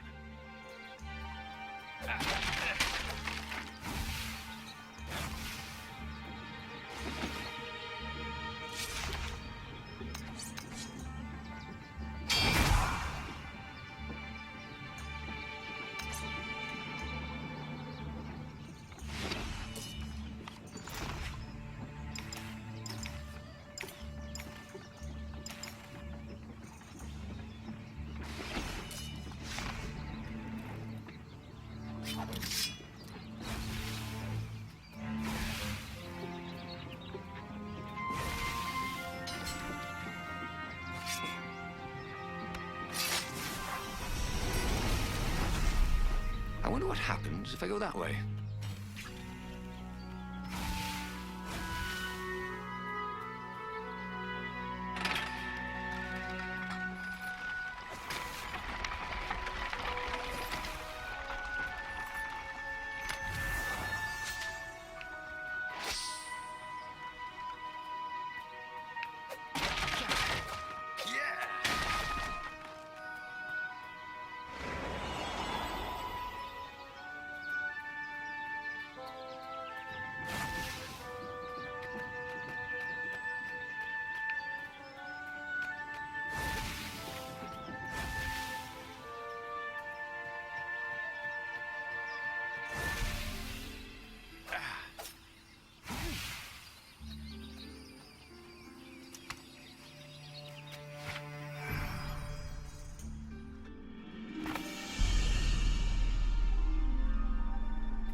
If he ever had a castle, he was going to hide his stuff better.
Ravens were landing everywhere from dropships. He'd better get moving. If they got to Lupino first, the rabbit would give the Empire all the intelligence he'd been stealing from the rebellion, and they'd probably give him a medal. He'd have to be very careful about how he played Lupino. At the slightest hint of danger, the mad rabbit would take off like a rabbit.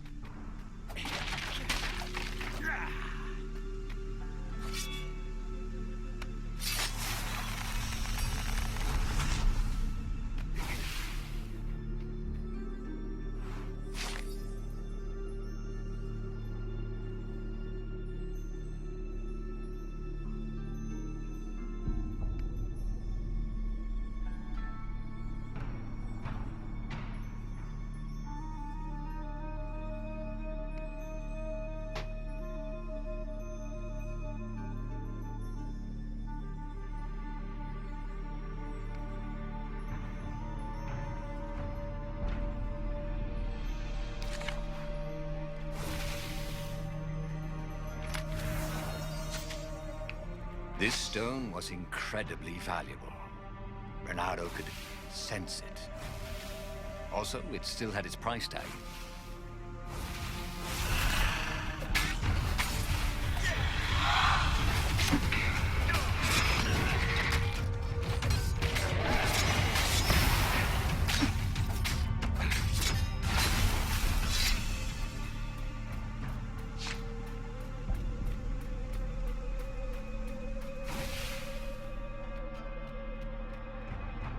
Bloody and exhausted, Renato finally reached Lupino.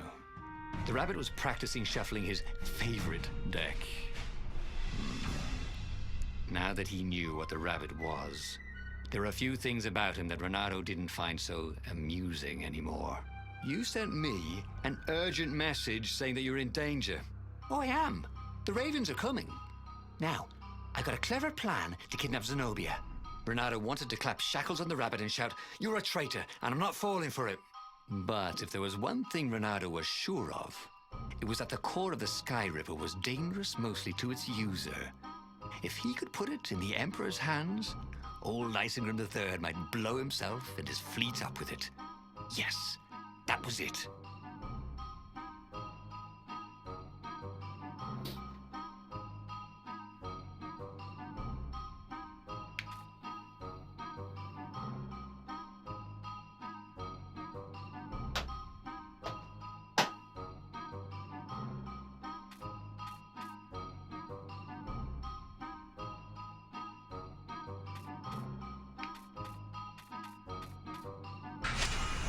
Me?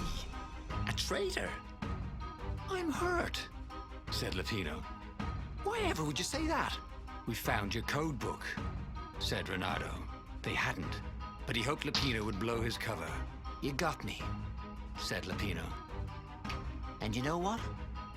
I don't regret a thing. It's always about you, isn't it? You're the pretty hero. You get the girl, you get the medal, and what do I get? Rabbit food. I thought you liked rabbit food. Go to hell, said Lupino. And he made a gesture, and 20 ravens came out of nowhere and stabbed Renato to death. He had tried something bold and paid the price for it.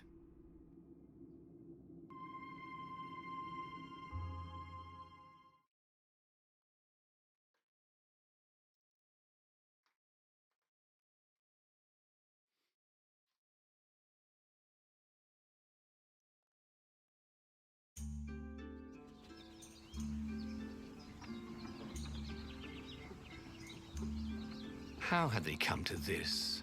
They'd been on so many adventures together. Lapino had talked Renato out of prison at least 4 times, and Renato had rescued Lapino from at least 2 lynch mobs.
But he'd always felt that the rabbit resented him. Lapino was hilarious because he was so down on himself and everyone else. But behind the laughs, he wasn't a happy camper. Was this payback? Or did the Empire have his little white tail in a vice?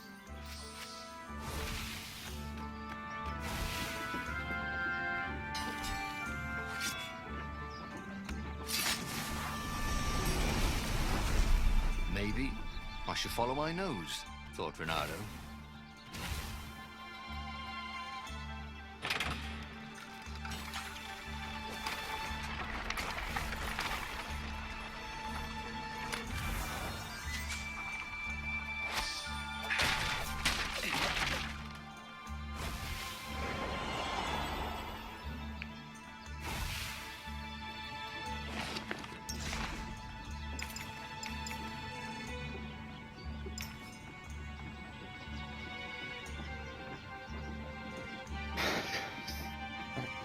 Энергия Земли спускалась. Ко мне.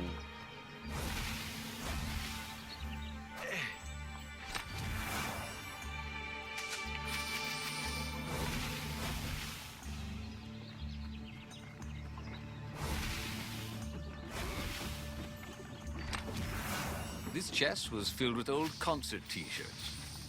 And something useful.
Так. 60 сделал.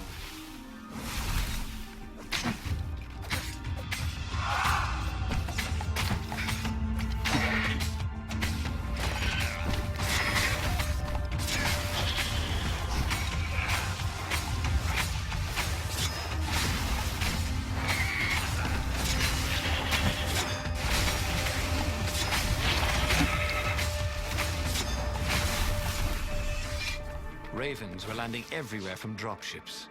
He'd better get moving. If they got to Lapino first, the rabbit would give the Empire all the intelligence he'd been stealing from the rebellion, and they'd probably give him a medal. He'd have to be very careful about how he played Lapino. At the slightest hint of danger, the mad rabbit would take off like a rabbit.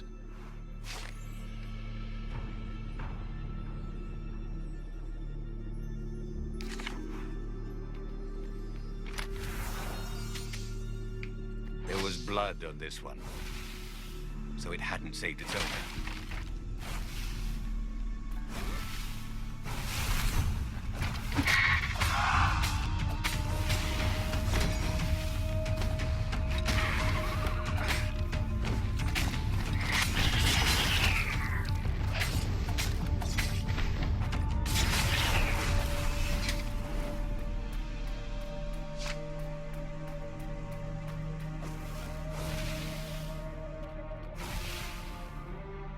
Bloody and exhausted, Renato finally reached Lapino.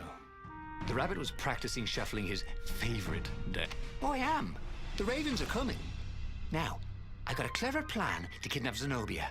Renato wanted to clap shackles on the rabbit and shout, "You're a traitor, and I'm not falling for it." But if there was one thing Renato was sure of, it was that the core of the Sky Ripper was dangerous mostly to its user. If he could put it in the Emperor's hands, old Isengrim III might blow himself and his fleet up with it. Yes, that was it.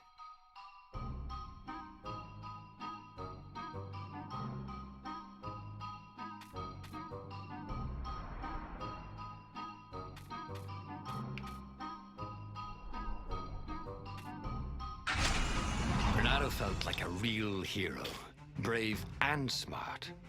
He told the rabbit all about the Sky Ripper's God's Eye core. "I'll go get the core while you attack Zenobia," he told the rabbit. "Oh, wait, I've an even better idea. I'll get the core and you attack Zenobia," said the rabbit. "Right, yeah, that is better," agreed Renato. Perfect. The traitor would make sure the Emperor got the core. Now Renato just needed the Emperor to use the core. If he could only get something that the Emperor wanted very badly. Zenobia. He could save her and bait the Emperor at the same time.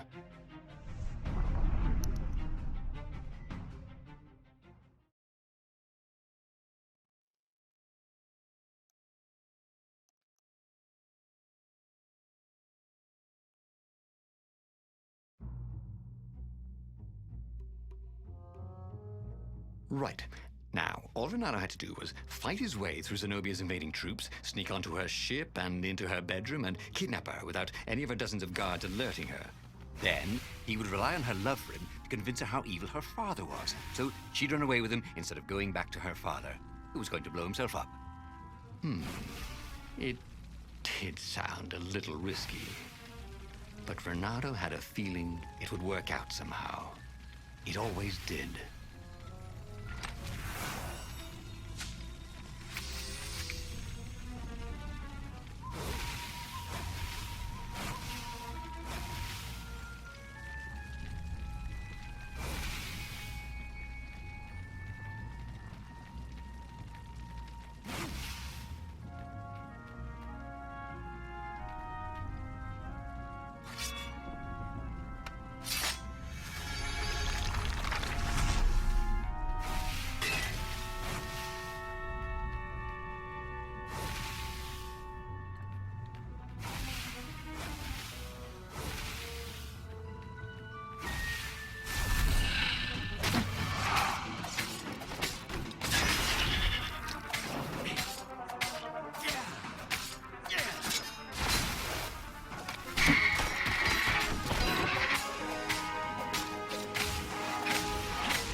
Так, еще 50, и улучшим последний меч.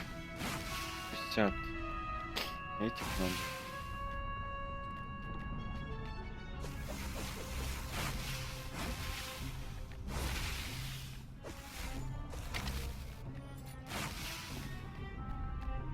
Don't look down, he thought.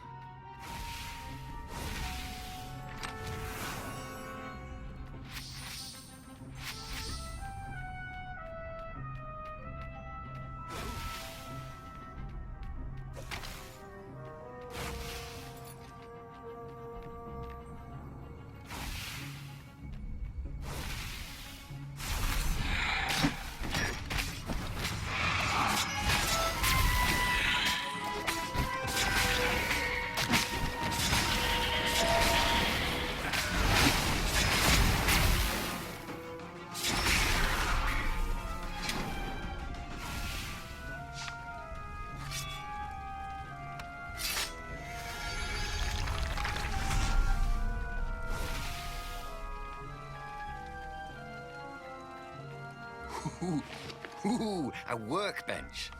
Did he have any jewels he hadn't tried out? He had.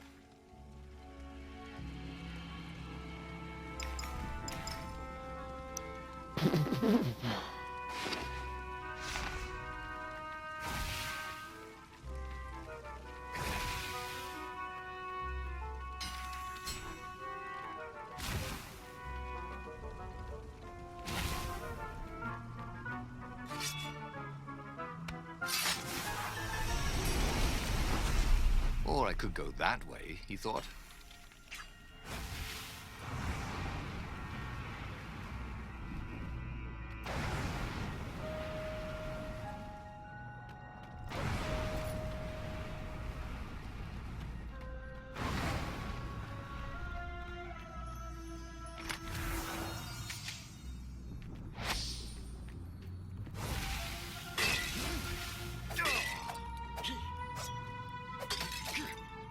Так, ну что, мне осталось два еще таких сундука открыть. It would be fun to throw healing fruit at people. They wouldn't know whether to be mad or not.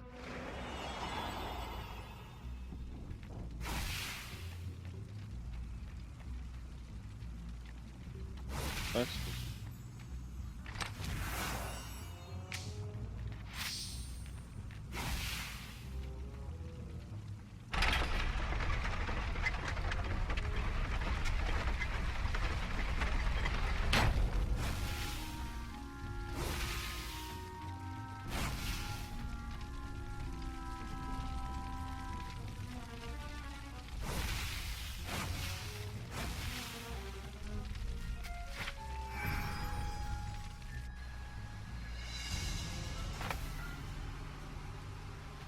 так, канализация. Ой.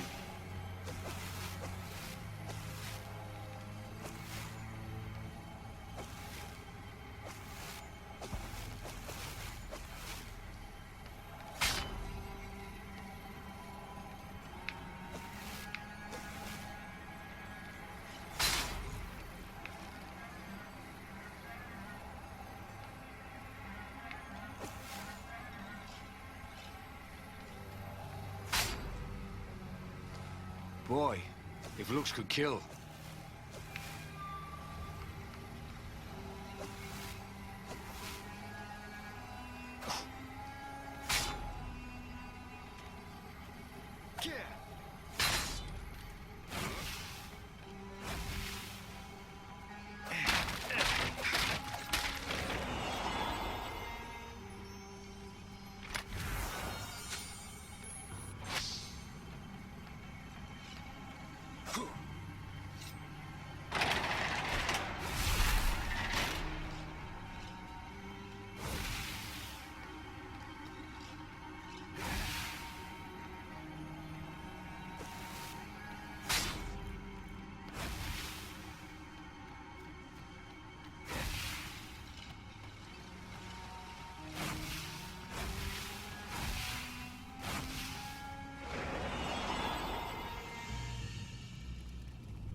Bernardo was halfway to Zenobia's encampment when Lapino showed up. He was disheveled and distraught. They jumped us. I barely got away. Oh, they got the core. Oh, it was all going according to plan, thought Bernardo. Now he just needed Zenobia on his side. Yes, that was even better. The Iblis Stone. Zenobia could get it. And then the Emperor would have to pursue them. Wait. No. The gem would corrupt anyone. Even her. That's it, he thought. Even Lapino. Even though Lapino was already a traitor. It would turn him against his secret master, the Emperor. He would try to make himself Emperor. And the Emperor would have to defend himself with the core. Boom. Хитрый He план. was a super genius.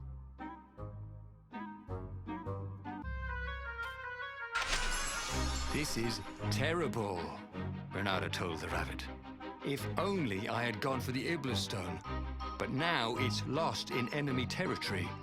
He handed Lupino a map. It gives the bearer so much power.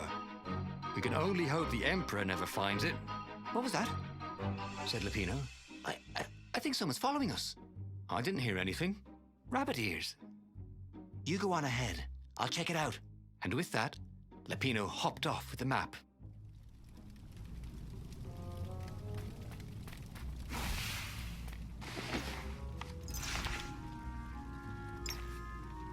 Так, ну что мне остается?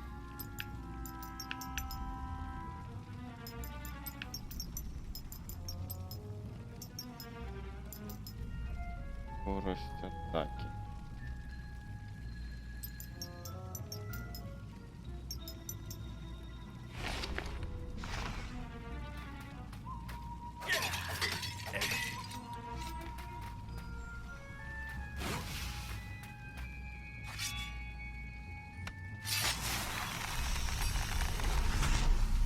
You never knew where the road would take you, thought Renato.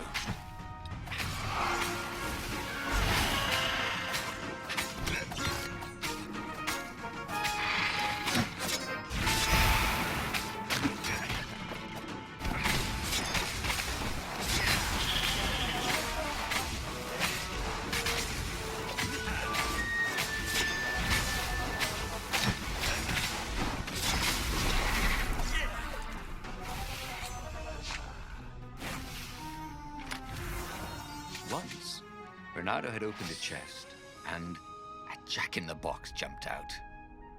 Jack-in-the-boxes, they gave him the Wiggins.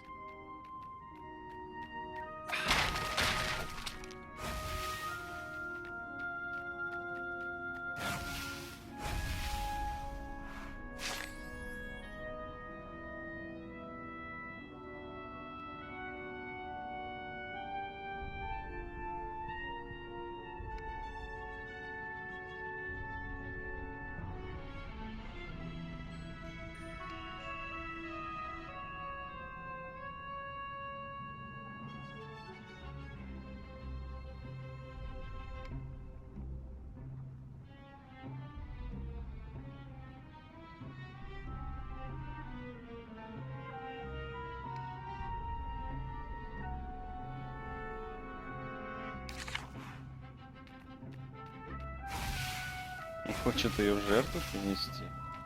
Интересно.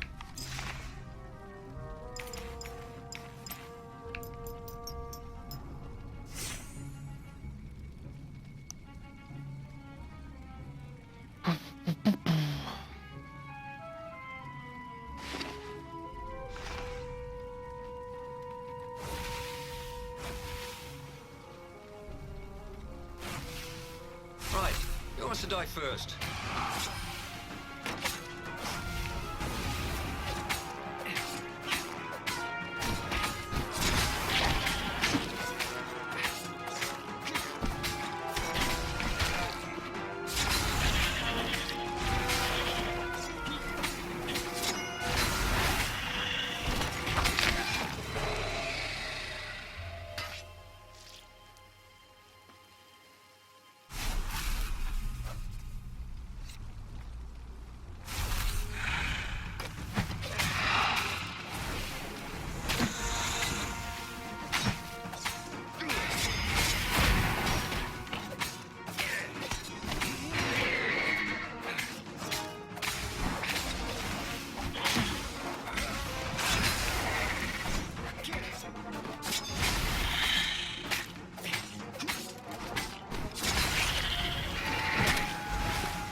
Renato slinked through Zenobia's ship, making no sound at all. She was curled up on her bed. He'd forgotten how beautiful she was, how sleek, How soft. He tapped her on the shoulder with his sword. She was made of smoke, and he noticed he had a very solid blade to his throat. Did you really think you could capture me? Purred a familiar voice. I just wanted to chat, said Renato. Did you ever wonder why the Emperor adopted you? He needs a sacrifice, someone who truly loves him, to make a bargain with the lost gods. That's a vicious lie. He wants to bring them back. No, that's crazy. Why would anyone... They could make him immortal. An eater of souls. And with that, her eyes widened. She understood. Renato told her how he had rescued a priest whose order had been massacred. How he had slept in a burnt village. At midnight, the Emperor's victims had come to him in his dreams to tell him of the hideous eldritch rituals they'd been sacrificed in. He could still see those kittens and puppies. Their wide, sad eyes, their moist noses. You can't prove that. I've got a witness at the observatory.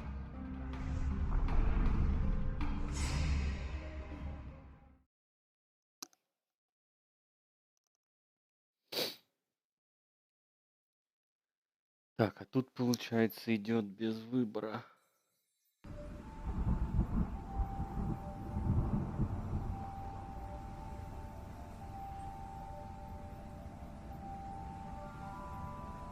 He couldn't tell her, not yet, why he was really here. He didn't want her to be anywhere near the fleet when her father blew himself and Lupino up. So he told her about how the Emperor's obscene rituals had raised ancient artifacts out of the land.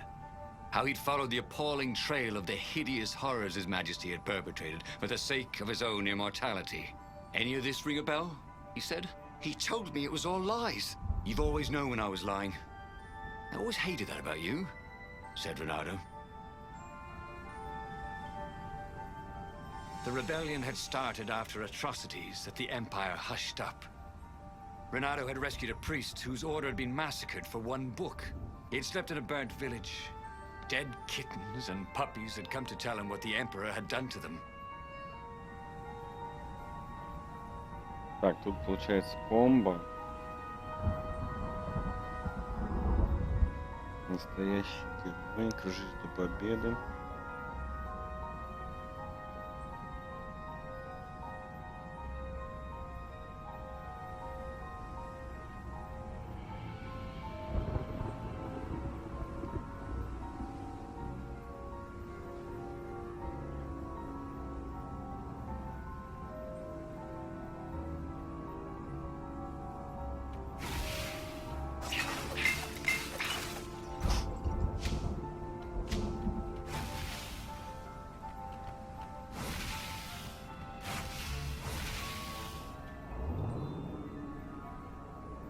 There were stickers all over the platform for really hot lady foxes, with pictures and addresses and everything.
He hadn't noticed that path before.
Так, комбо-вомбо достали. Так. Don't you think I'd know if my father started practicing black magic? Why? Would you join in? No! I'd destroy his books and I'd... Oh, God. Okay, you're not completely wrong. They've resurrected one of his victims. Well, look, I mean, look, it's not exactly alive, but it can talk. A true witness, she said.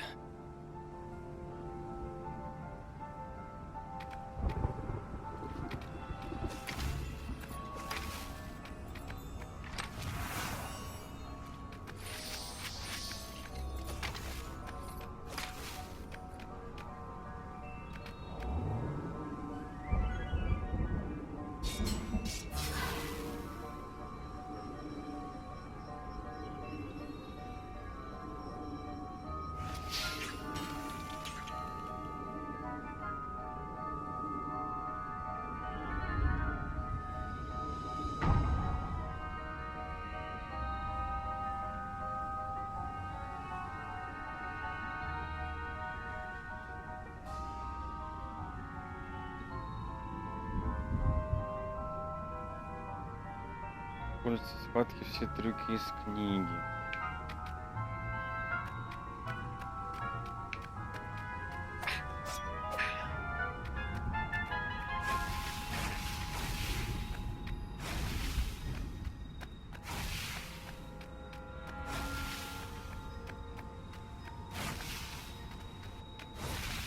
This is quite the view, he thought.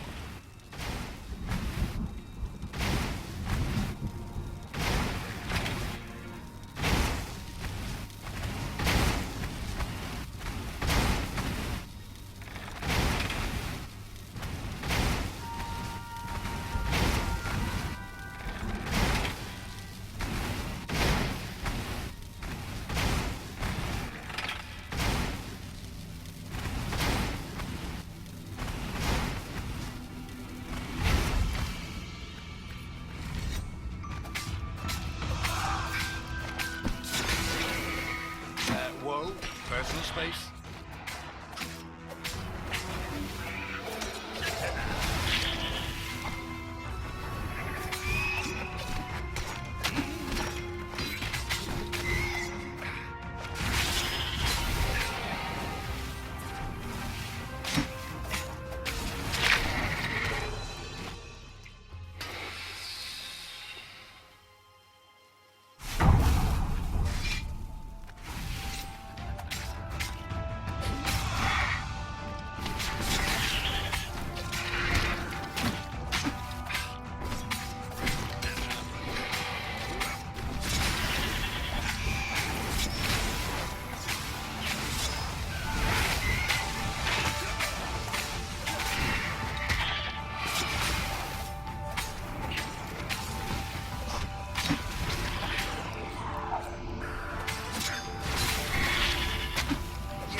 So much.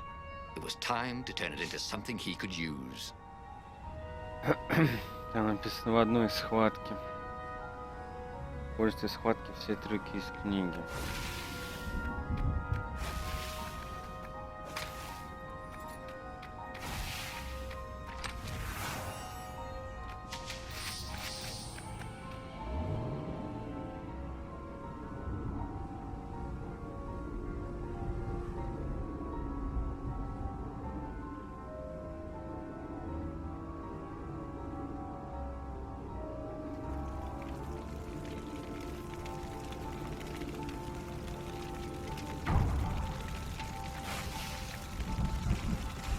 Так, ого, тут все горит.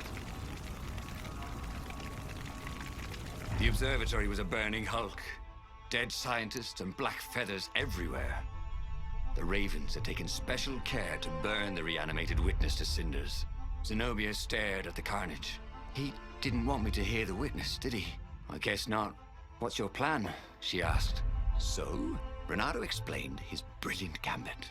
Sending Lapino to get the Ibla Stone, become super powerful and corrupted, provoke the Emperor into using the core against him, thus blowing up both of them, and hopefully the fleet too. Let me visit your council, she said, shaken. I want to help.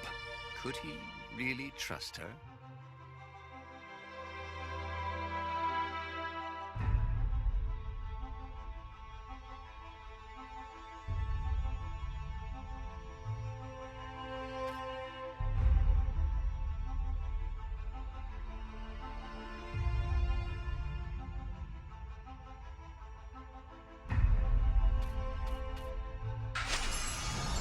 Done it. He'd made Zenobia see how evil her father really was. He wished she didn't feel this urge to join in the rebellion. After all, he'd taken care of the Emperor, right?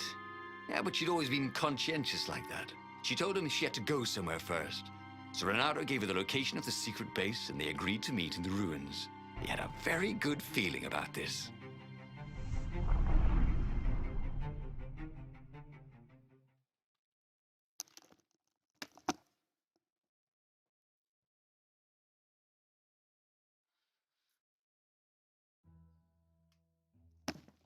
Так, ну что-то прям...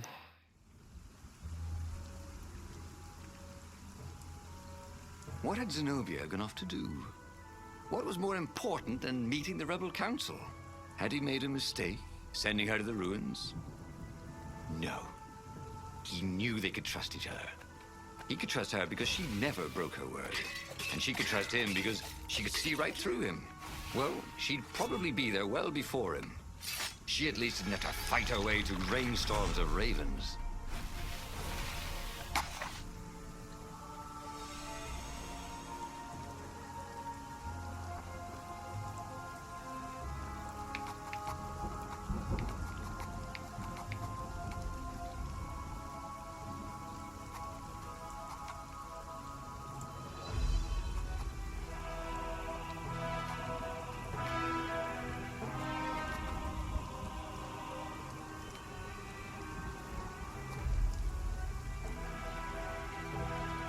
This was way better than being able to shrink down to the size of an ant.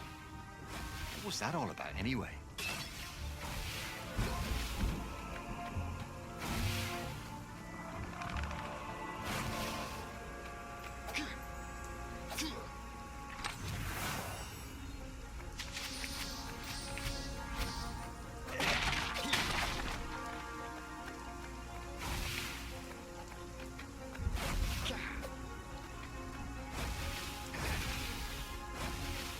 Так, ну почти. He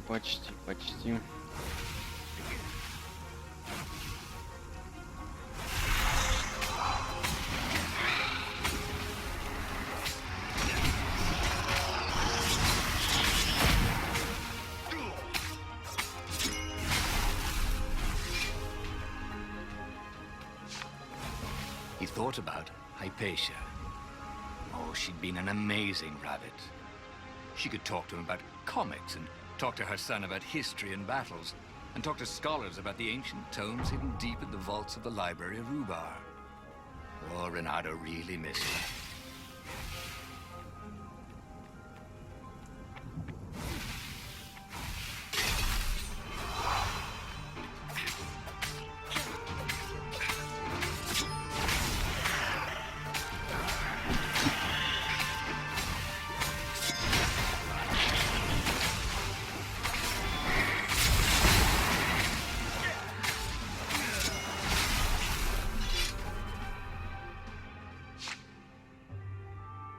Так, мы...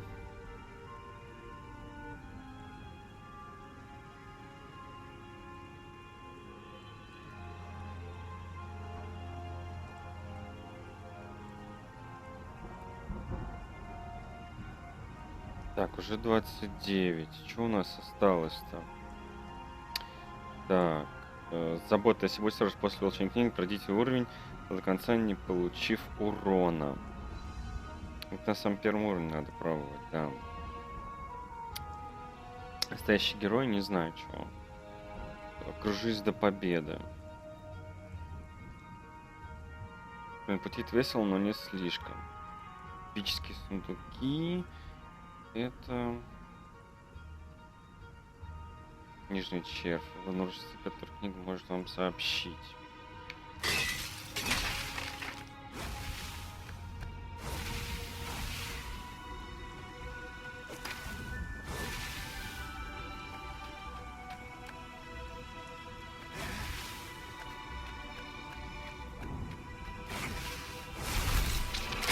Rushed.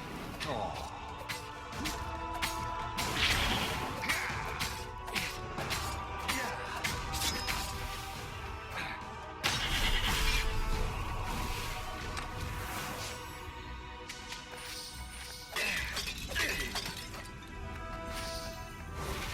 Так, 12 я улучшу.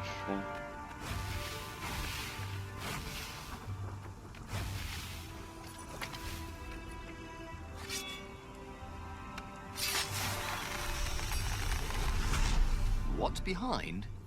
Door number 2.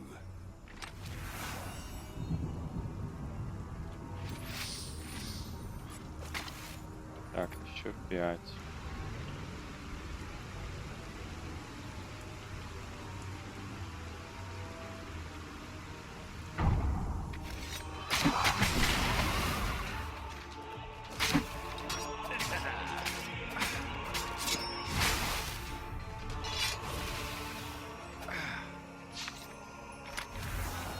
Renato checked for a false compartment. Nope.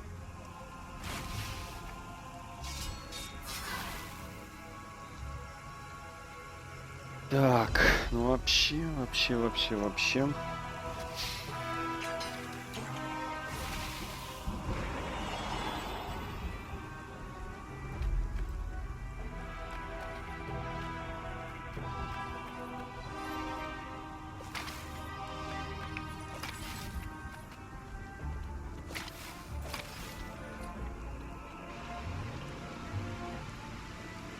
There was an inscription. No spitting.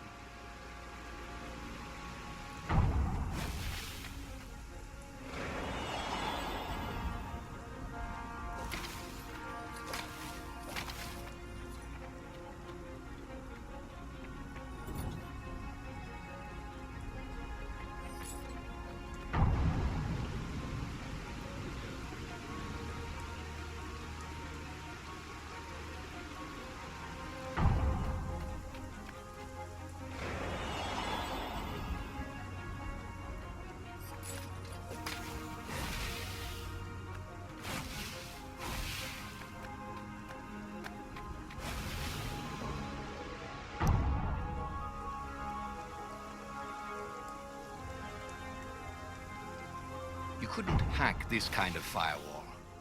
You had to warm it up to you.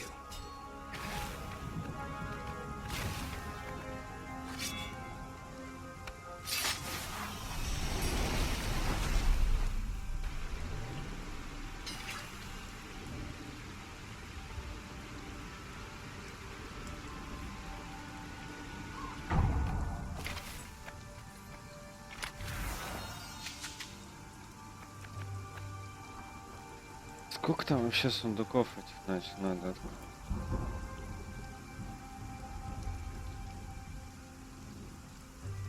Двадцать 25. Так, у меня раз, два, три. На 3. Даже если там 6.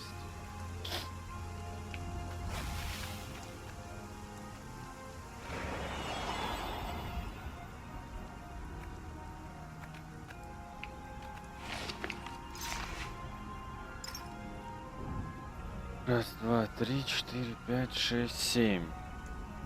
7 на 5. Вообще я уже...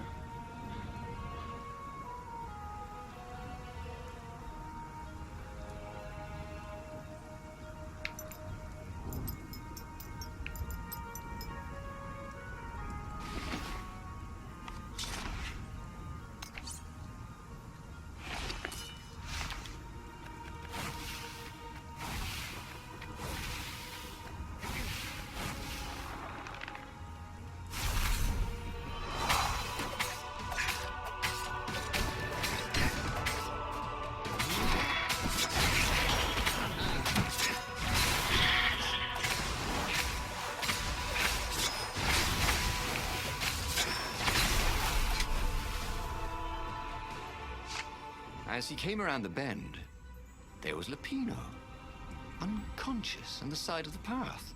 And Renato could smell a familiar, sweet, smoky scent. Who? Zenobia. It had to be. She never used a combat spell when she could use drowsy gas. That meant she had the Iblis Stone. What would it do to her? She hated her father now. She'd kill him for sure.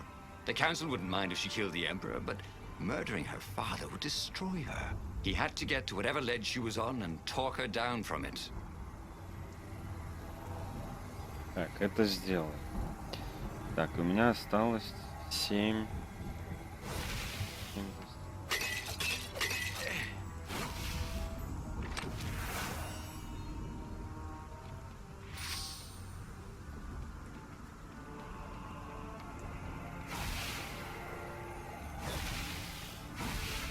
Либо сюда, либо сюда. Прям сюда.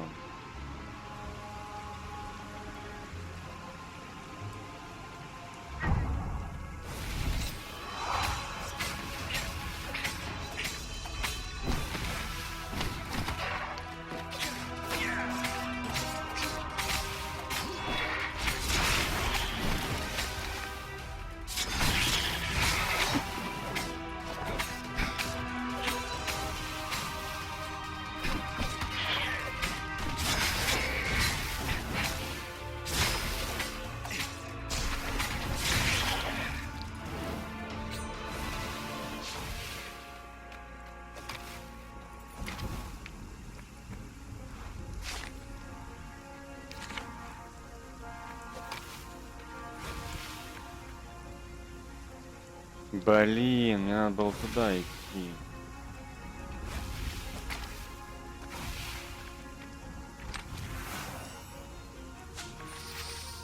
You know, ore is pretty heavy to carry. You know what's not? A new sword.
But there were still so many games to play, Renato thought as he died.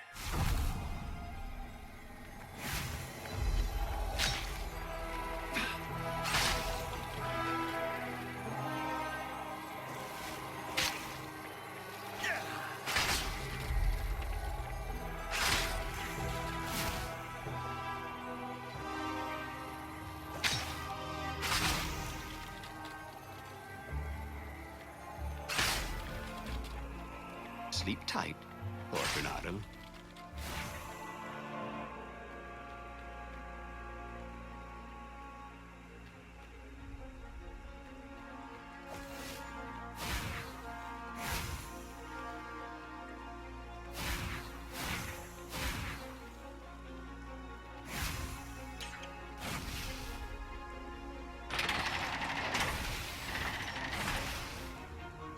Long stairs. So he was close to the rebel base. Nothing was on fire. So far, so good.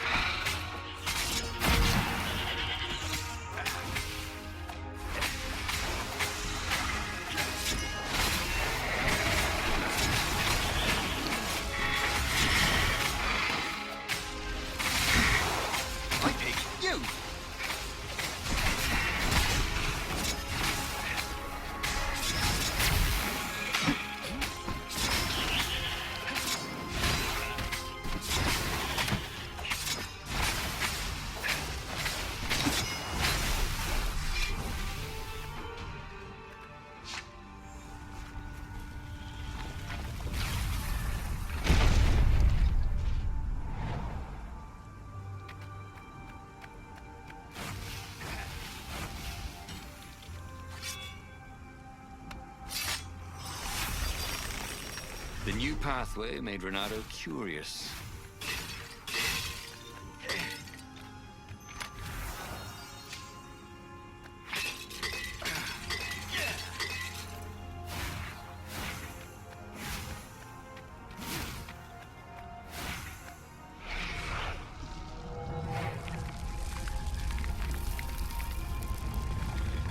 Дорогие. Everyone in the council chamber was dead. Zenobia stood shivering in the courtyard, drenched in blood. Why? He managed. They started arguing with me. I lost my temper and I wanted their blood. Well, not me. The stone did. Why did you take it from Lupino? I had a plan. You had a stupid plan, she said. I'm going to go kill my father now. No, you can't. You'll just take his place. You'll become worse than him. Get out of my way, or I'll kill you too.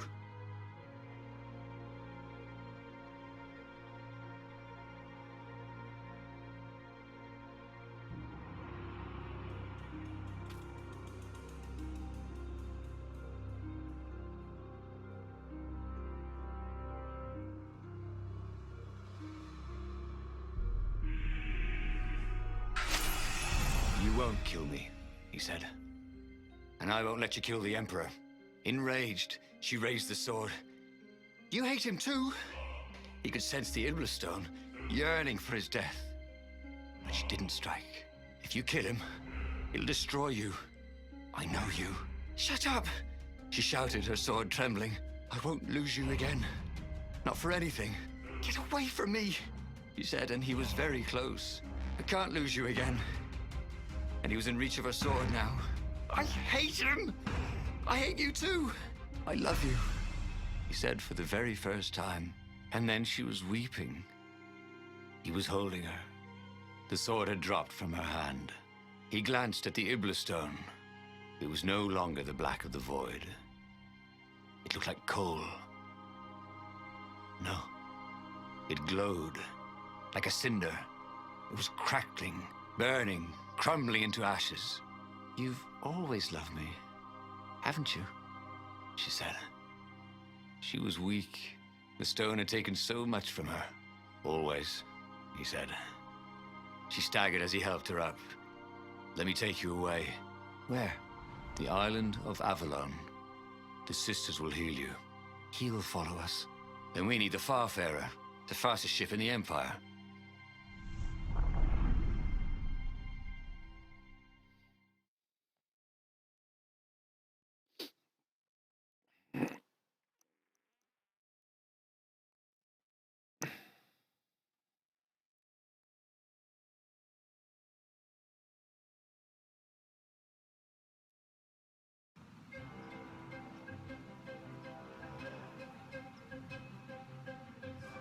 The Empire had seized his ship.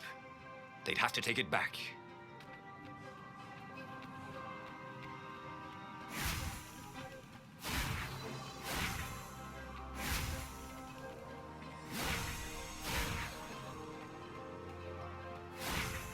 Не, скорость атаки мне теперь не надо.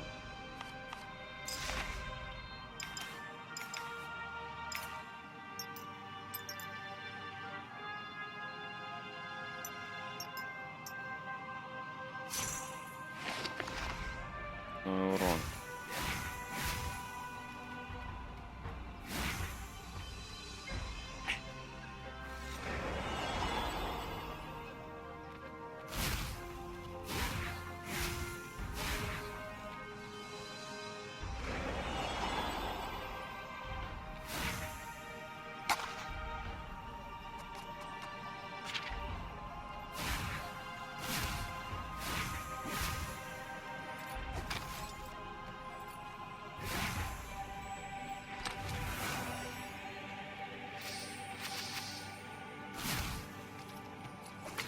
The portal was heavily guarded. It must go someplace they really didn't want it to go.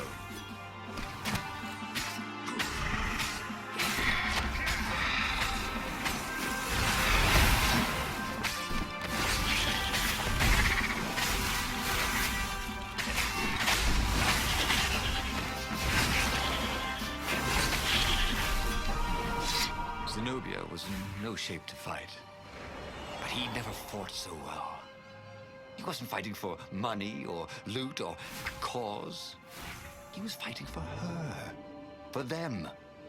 His sword danced, his feet flew, and the ravens recoiled from his ferocity.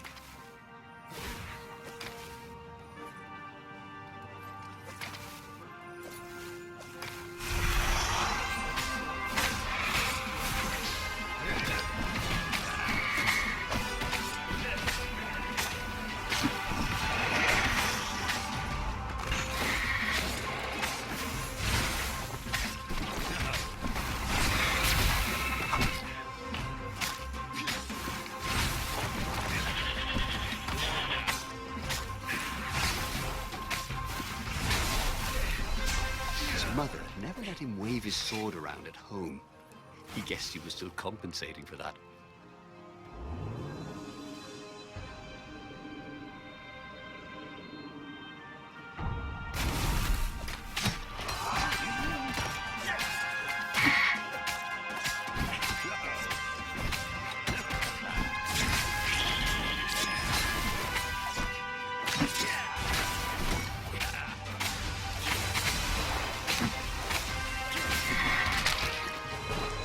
Everything hurt.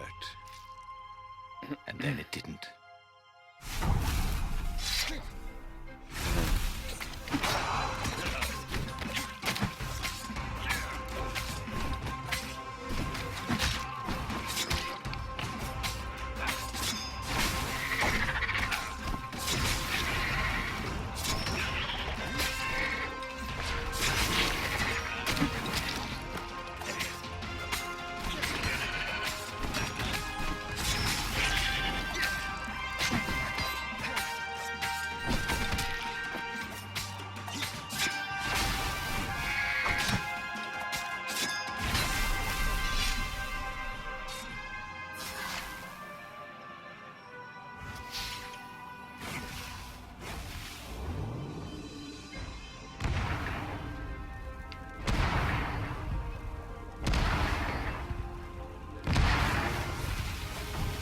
There it was, his beautiful skycraft, the Farfarer. They would fare very far indeed, beyond the Empire, beyond the reach of the Empire, to the mystical island of Avalon. He didn't know exactly where it was, but he knew he could find it. And they would find peace there. Second star on the right, and straight on till morning, laughed Zenobia. And they laughed together for the first time in a long time.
Так.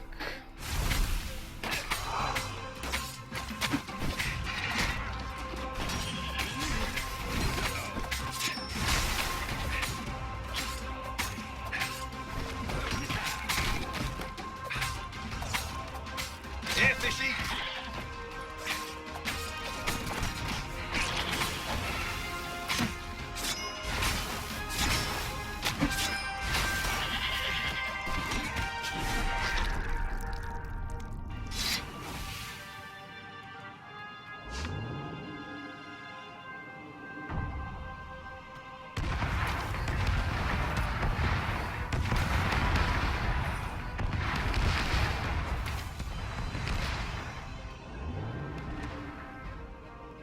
The platform used a hybrid propulsion system fueled by anti-gravity and wishful thinking.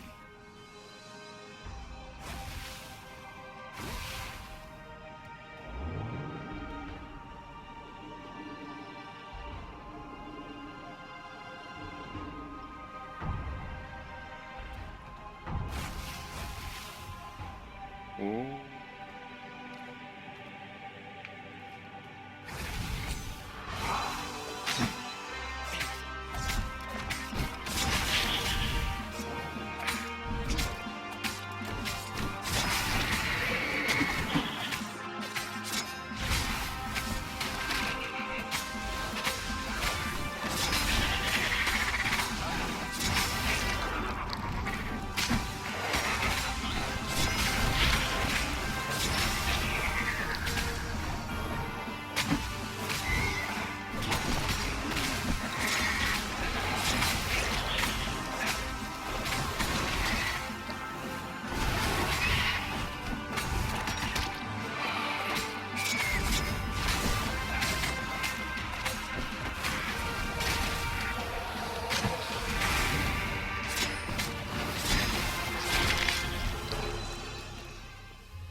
Так, ну надо...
скажу бы, сильная.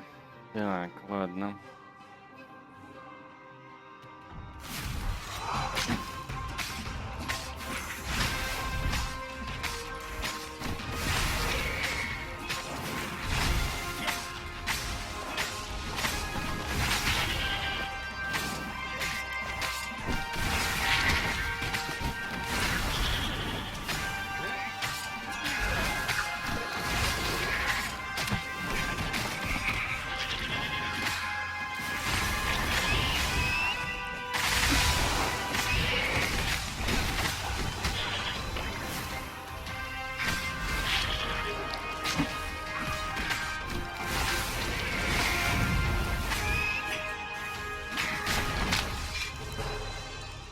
Да, блин.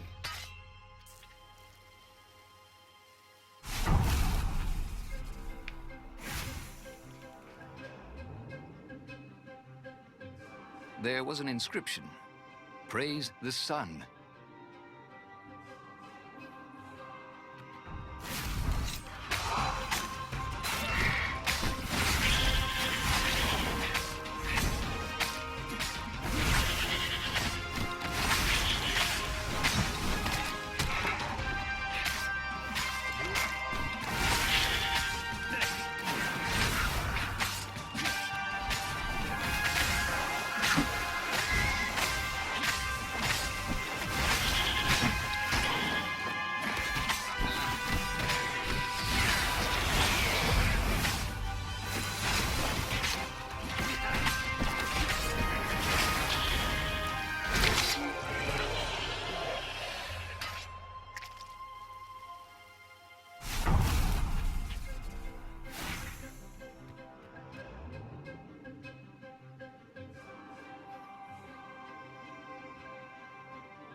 really ought to put a railing on this thing, he thought.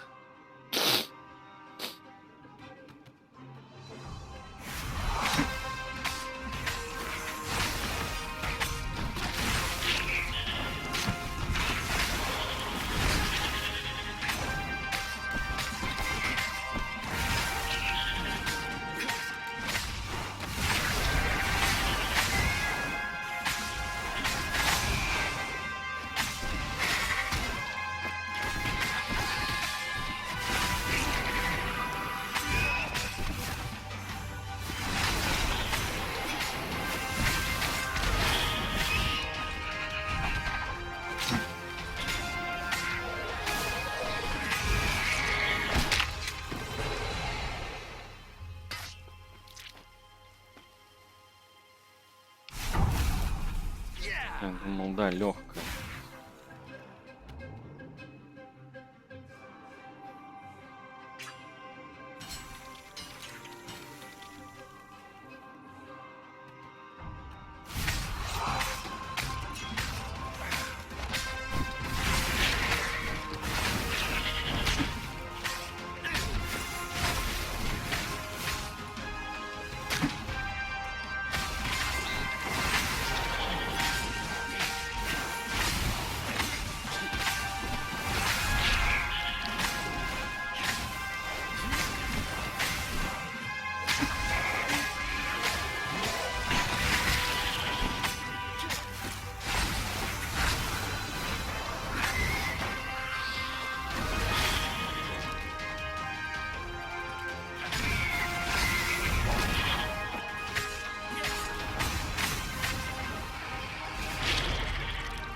But they did not go unnoticed.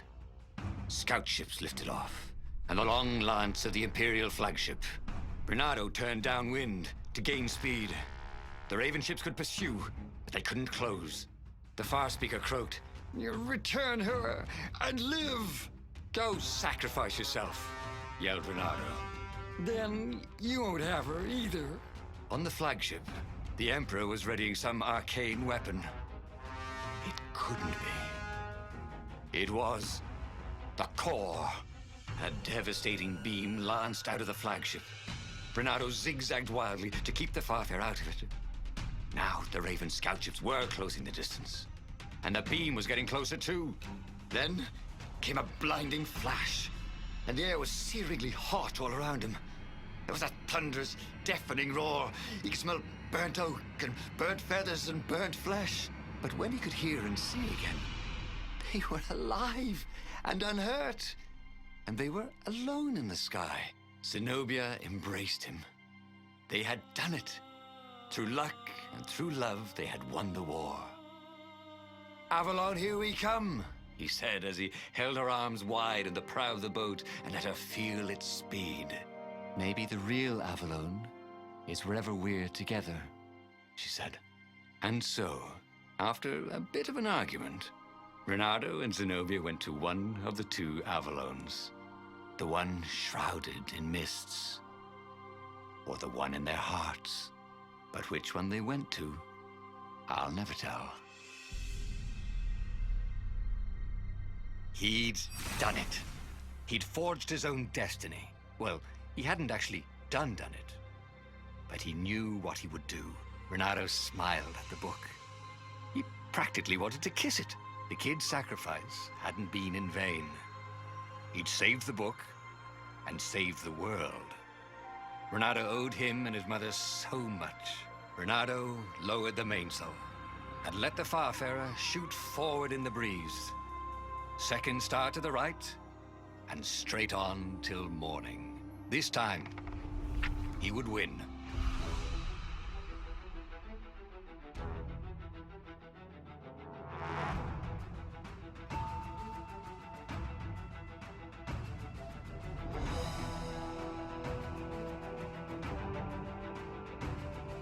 Так, ну что, получается, мы прошли.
Так.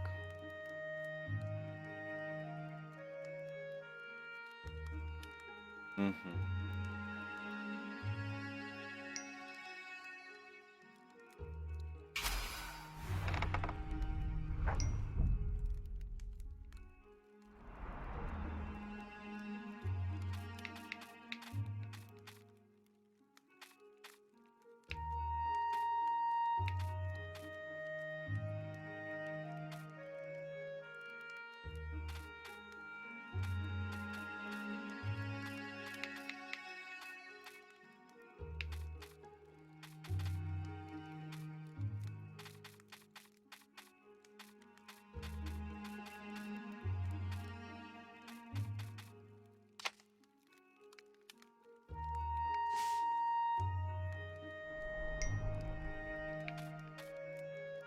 The clouds parted over the Isles of Boreas. It was time to choose. The rebellion was in trouble. Ravens were scouting for the secret rebel base. They needed a game changer. Pieces of the Sky Ripper had surfaced. Renato knew that using it could go catastrophically wrong, but he was sure he could figure out how to use it safely. Also, a temple had risen out of empty desert. The Iblis stone was hidden there. It was a dangerous artifact. It could corrupt its user into a bloodthirsty monster.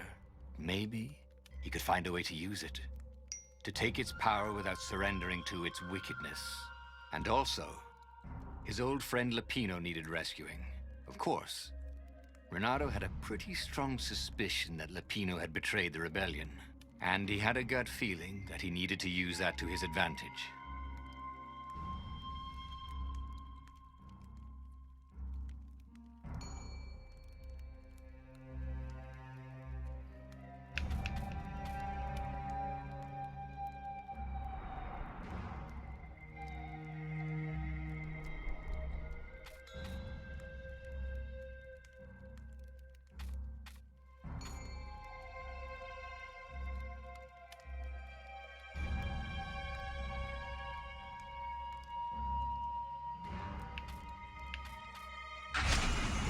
Every child knew about the Sky Ripper.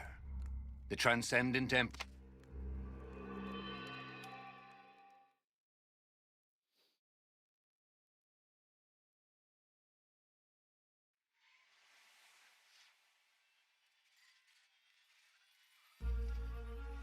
As he set foot on the island, Bernardo couldn't help feeling a bit curious.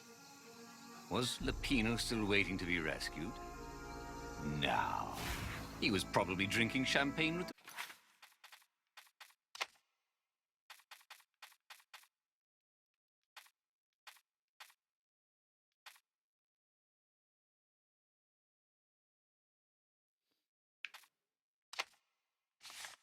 the ravens. Did ravens drink champagne? Did rabbits? Bernardo felt oddly thirsty, come to think of it. Why had he chosen the Sky Ripper? Bernardo never made plans that required constant vigilance. He was a hero. He didn't think too much. He just went with his gut and hoped it all worked out. The Sky Ripper was a long shot. He'd have to devote himself to it. No side journeys, no rescuing old friends. That was against his nature. Could he stick with it?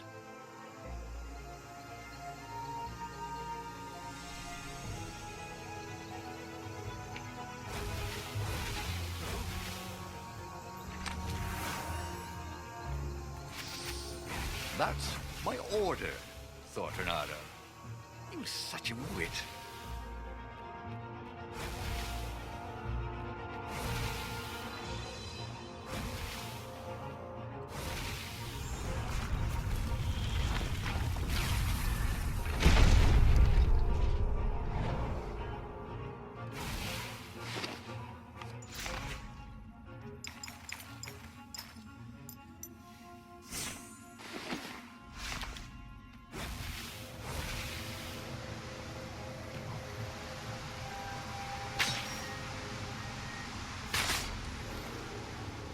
Who are you looking at? All right, no one.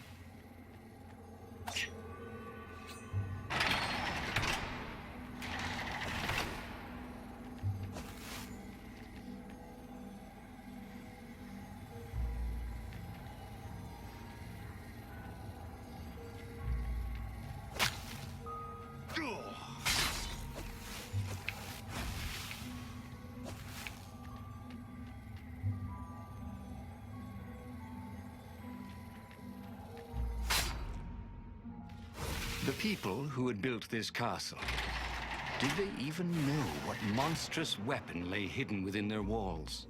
The Sky Ripper could destroy anything it touched, or so the legend said.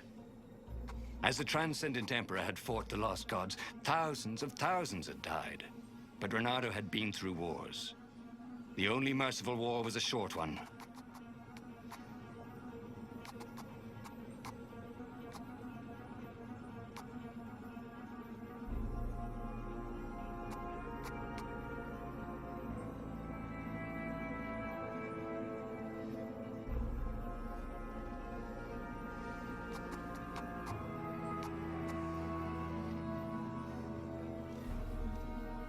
He was more and more extraordinary.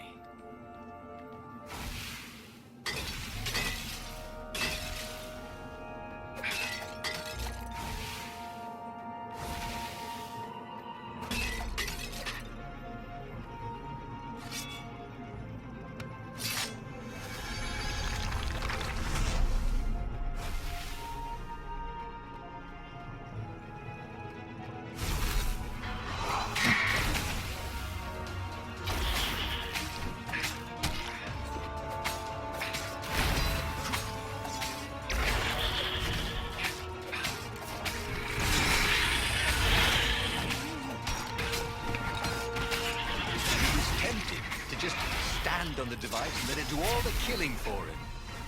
But that wouldn't be sport, would it? Or fun.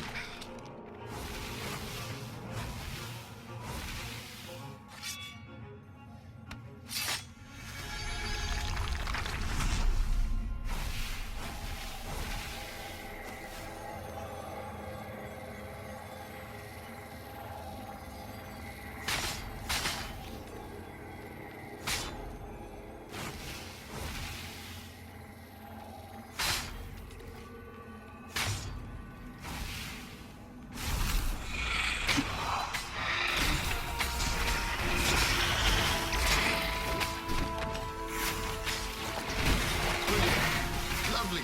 Hold that pose.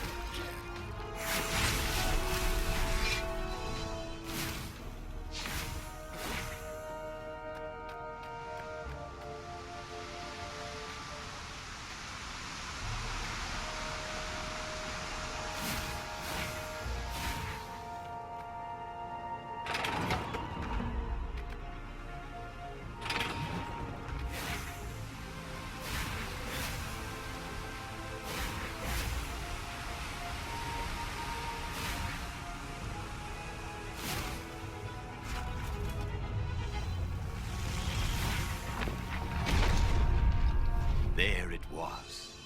Skyripper's armature. The stuff that dreams are made of. Engineers' dreams, anyway. How is it part of a weapon at all? He'd have to ask a scientist. But first, he'd get the second piece. Skyripper had a heart. A core that had come to rest on the next island. Well, there was another island he could reach. Zenobia had just invaded it with her father's Raven battalions. She must be encamped there still. But fighting Zenobia now, that made no sense at all. He'd already sacrificed one friend to get this armature, was it? He didn't need to hurry to face her. She would find him.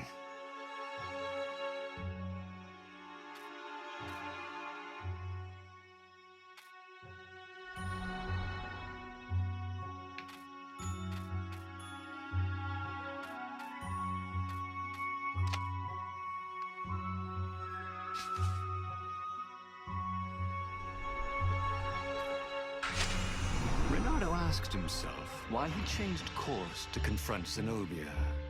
He'd no idea. Sometimes he would just do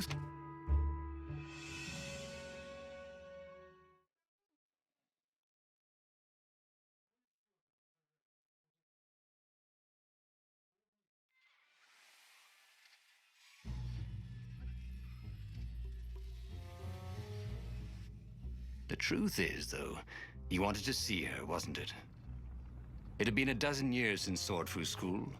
He'd followed every rumor about her, every scrap of news. Not that he still loved her. After all, she was his enemy. No, it was solely because, know your enemy. All right, maybe he should stop pretending. He knew exactly how she felt about him. But their love affair always ended with a tragic death. Unless, maybe he could find a way to dodge tragedy. Surely he could, couldn't he?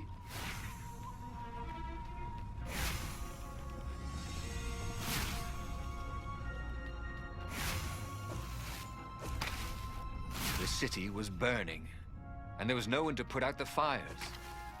If somehow Zenobia survived her father and inherited his crown, what sort of empire would she be heir to? But he couldn't think about that, could he?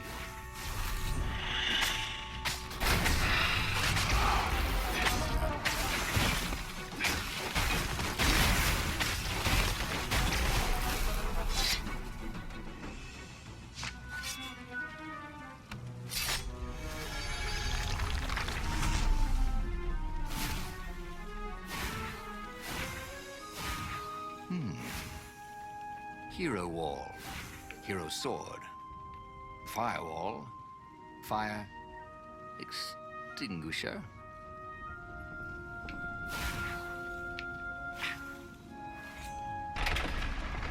He couldn't do worse with Zenobia than he'd done with the core, could he?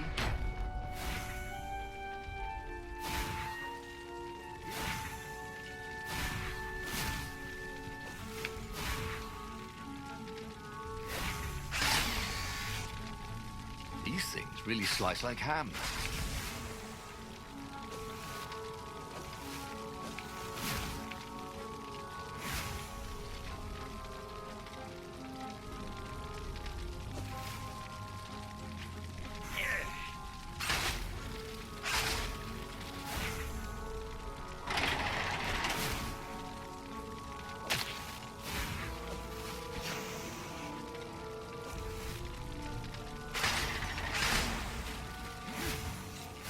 Renato wasn't entirely sure how he was going to capture Zenobia.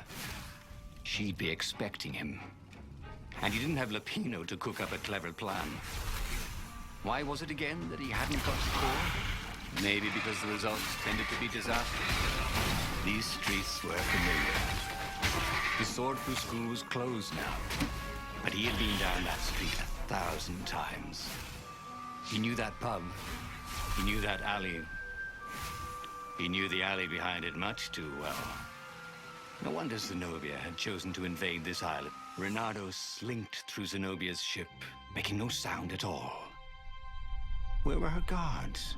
Finally, he reached her bedroom. She was curled. That makes no sense. It's a trap, Shouted the Emperor. I'll meet you at the outpost, and I'll bring my interrogators. If Renato came face to face with the Emperor, maybe he could assassinate him.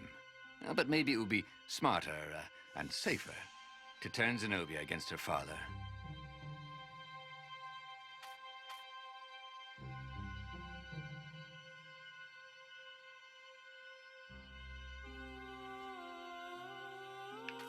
You're lying, she said. Somehow you're lying. The spell hadn't worn off yet. He had to tell the truth. The trick was in making sure she wouldn't believe it. The core is perfectly safe, he said. And he tried his hardest to sound sincere. So is the Iblis Stone. In fact, I was trying to get them myself. Fine then, interrogators it is, she said angrily. I gave you a chance. The Emperor's interrogators were not especially gentle, even by Weasel standards. Fortunately, Zenobia had locked him in the guest quarters on her ship, and she'd forgotten it had a toilet that, like all skyship toilets, could be vented into the abyss. This was not the sort of slippery fox he wanted to be. But just as they were about to land, he threw the latch, wrinkled his nose, and leapt through the open latrine.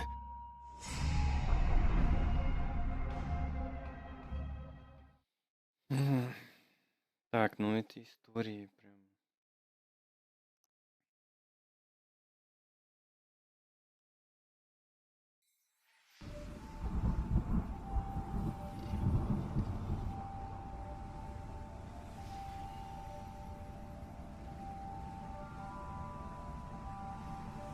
It was a short, safe landing.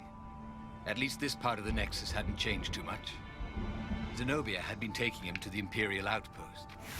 She'd never expect him to go there by himself. Well, maybe she would. You never knew with her.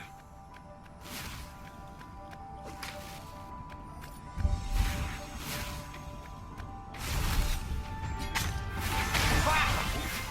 He didn't even need to aim it.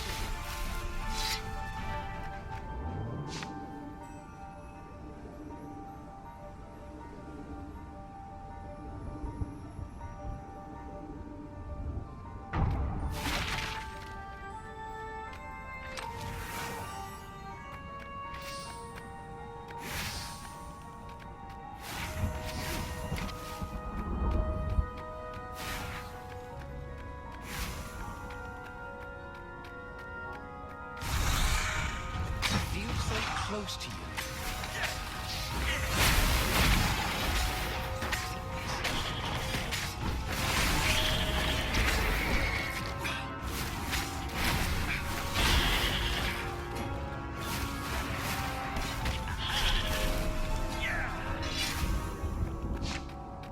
Renato knew Zenobia, and Zenobia knew him. She'd suspected a trick. Now he'd vanished. She would probably guess that was his plan all along. Perfect. Maybe she wouldn't use the Sky Ripper. At least not without taking it to the scientists at the observatory first. Meanwhile, the Emperor would be coming to the outpost personally. This could be good.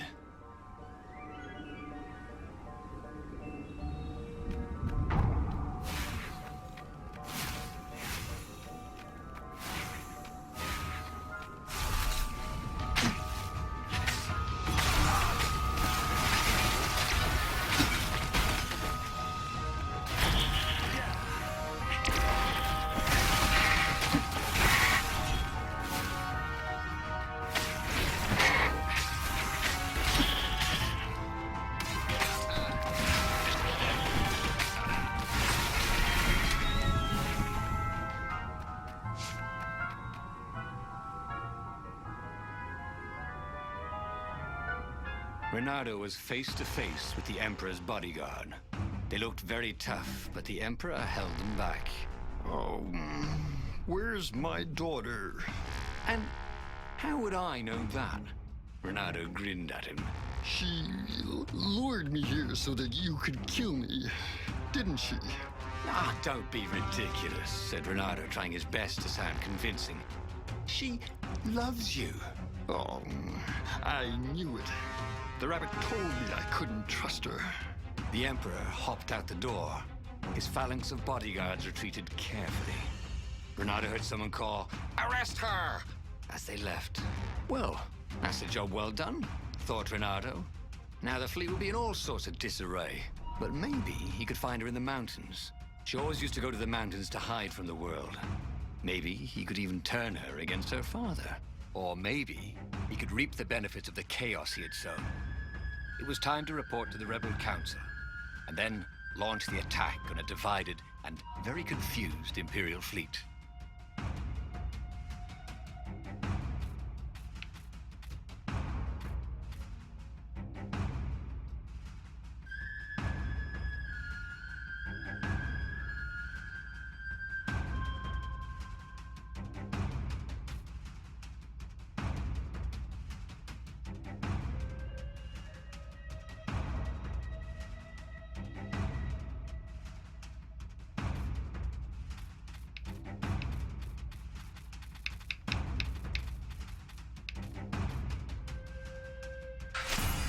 Renato felt very clever indeed. He told the Empire nothing but the truth, and now they suspected everything and everyone. So, why are you going to see Zenobia? He asked himself. It's not just a gloat, is it? No, of course not. Now, turning her against her father was good. It was very good. If she would actually join the rebels, that would be spectacular, right? That was definitely what he was doing.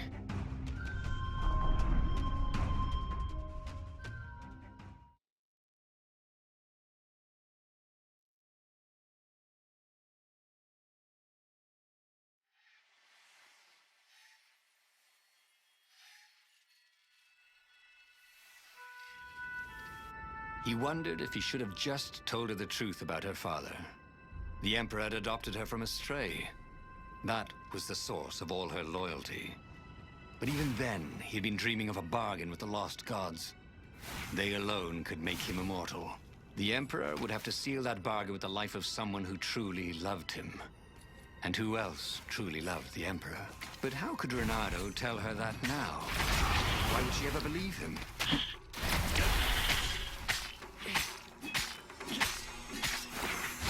The worst thing about ravens was, they never dropped any loot, and no one ever wanted the feathers.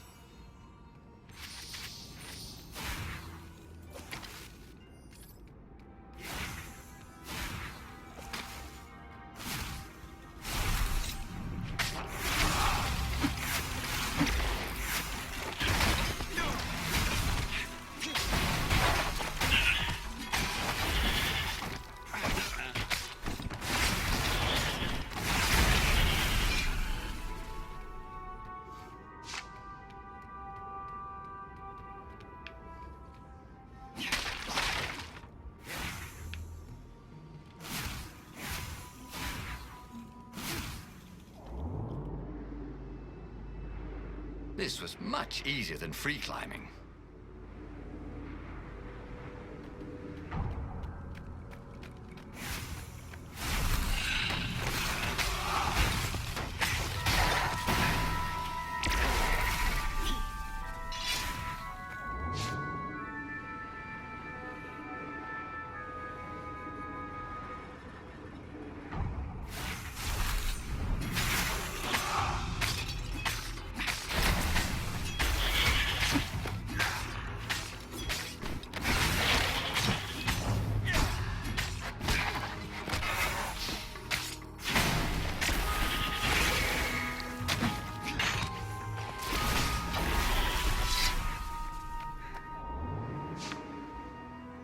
The funny thing was, she should have trusted him. He told her the truth, the whole truth, and nothing but the truth. Oh, all right. The truth was, he'd played her like a fiddle. And how often had he ever done that? She was so smart. Smarter than him, really.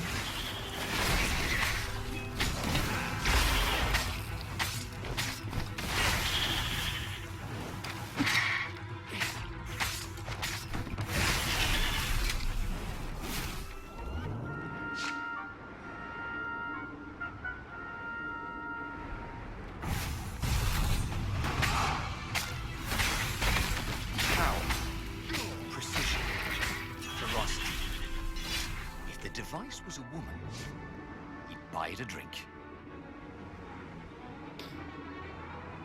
Так.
You guys ever learn to swing dance?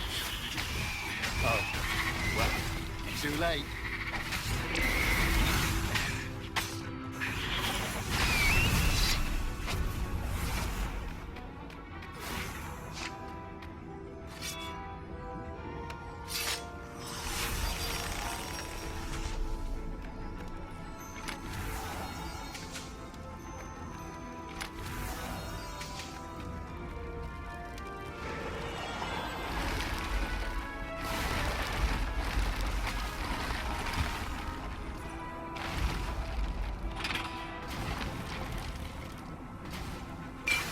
Give me a lever, said Archimedes, and I shall open a gate.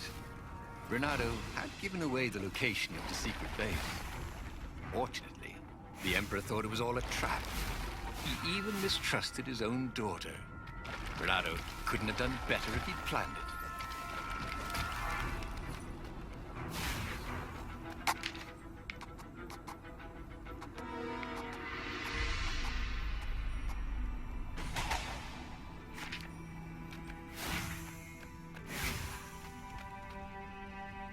What have you done to me? Zenobia demanded. My own father thinks I'm a traitor. So? But I'm loyal. So what? You're a bastard, Renato, she said. Now, you love that about me. You really did want the core, didn't you? And the Iblis stone. Yep, he gloated. You get all that?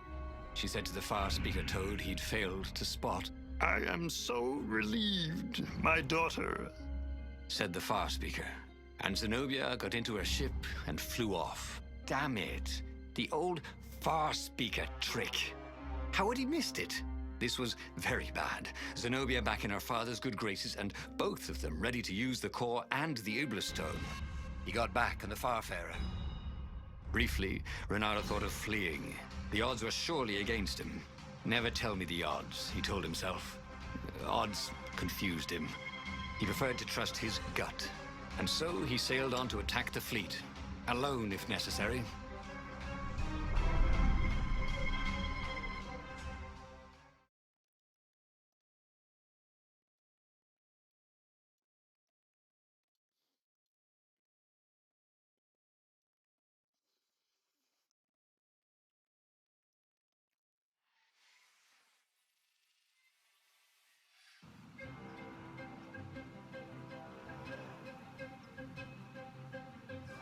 There were not many rebels here, and they were disorganized. The Empire had obviously attacked the secret base, the formerly secret base whose location Renato had so helpfully pinpointed on a map. There was still time to turn around, wasn't there? But Renato hated turning around. Heroes don't turn around, they just own their screw-ups and turn them into impossible victories, right?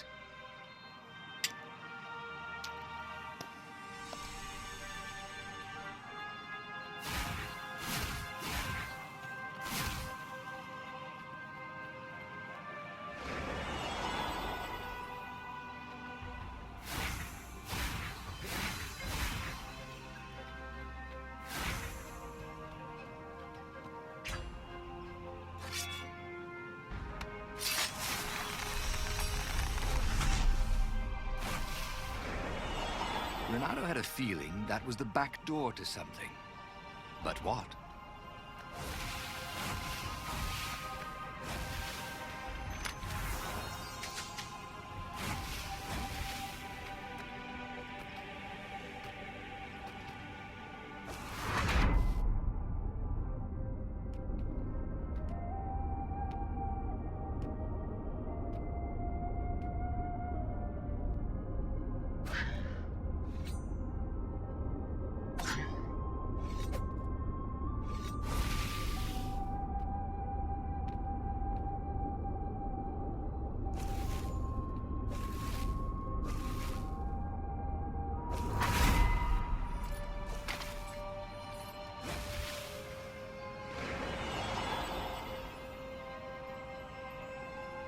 The odd thing was, Renato's personal battle was going fairly well. The Ravens immediately in front of him were no quicker or tougher than usual. Where was the power of the core, blasting him off into the abyss? And where was Zenobia? She must be up to something. But whatever it wasn't his problem. Not yet, anyway. It was all going surprisingly well.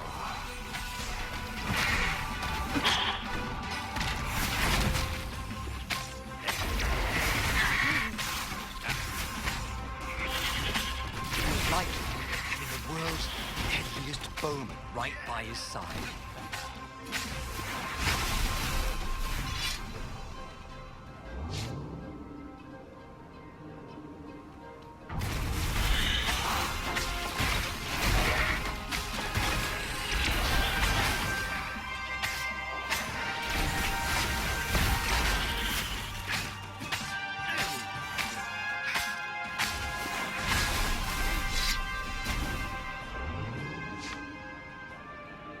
There was an engraving.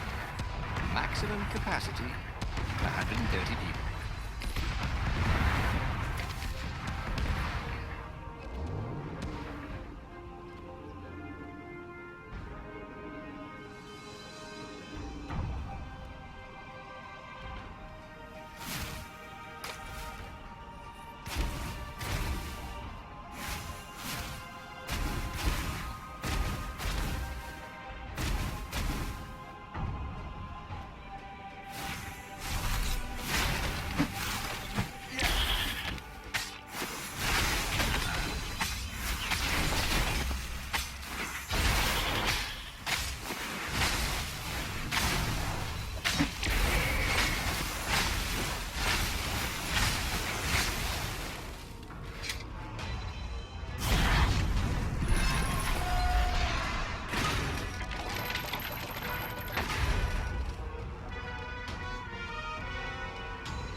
At last, he came to Zenobia and the Emperor.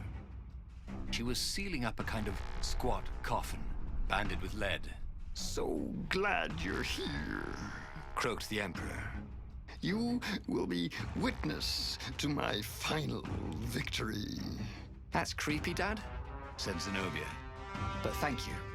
Because of your shenanigans, we tested the core. It's really unstable. It could have blown us all up. It could, said Renato, a little frustrated that she'd figured it out. Anyway, we already destroyed your secret base, so we don't need a super weapon. We're just going to bury it. Do we, torture you? Or give you a medal? Sometime later, Renato got an invitation to attend the Emperor's ritual sacrifice of his daughter. They took him out of his dungeon cell and gave him all his medals to wear. A little while after that, the lost gods returned, and the sun went black, and the Emperor ate his soul.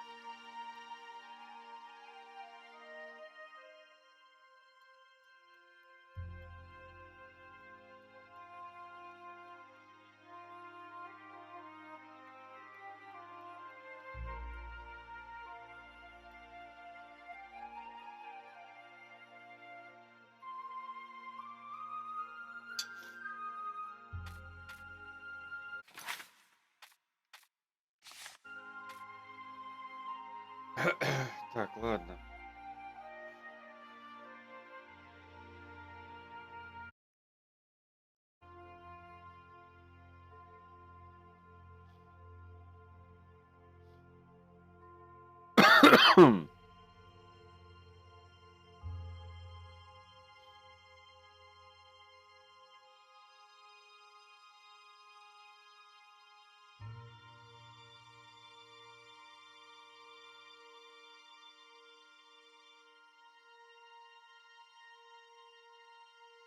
Осталось 4 кружить до победы.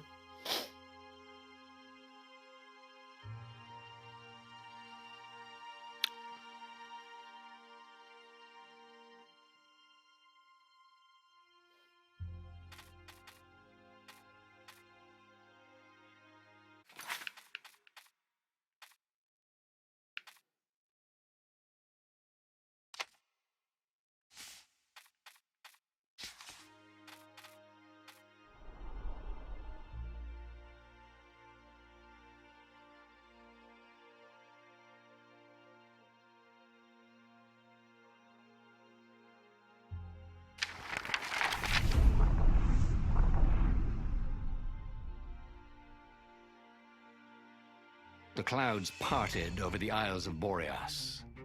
It was time to choose. The rebellion was in trouble. Ravens were scouting for the secret rebel base. They needed a game changer. Pieces of the Sky Ripper had surfaced. Renato knew that using it could go catastrophically wrong, but he was sure he could figure out how to use it safely. Also, a temple had risen out of empty desert. The Iblis stone was hidden there. It was a dangerous artifact. It could corrupt its user into a bloodthirsty monster. Maybe he could find a way to use it, to take its power without surrendering to its wickedness. And also, his old friend Lapino needed rescuing. Of course, Renato had a pretty strong suspicion that Lapino had betrayed the rebellion, and he had a gut feeling that he needed to use that to his advantage.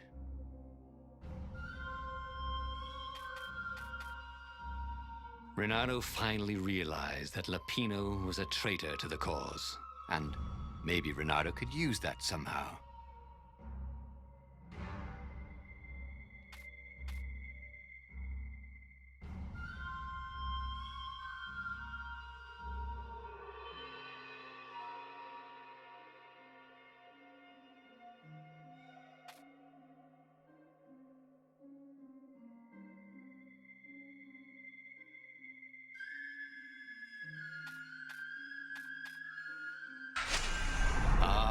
Lapino. Apparently, the mad rabbit...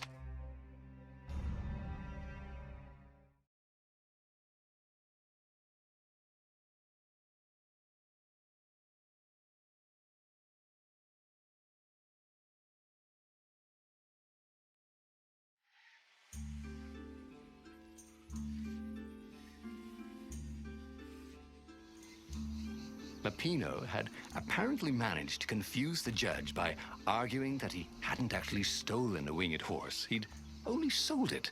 But wait,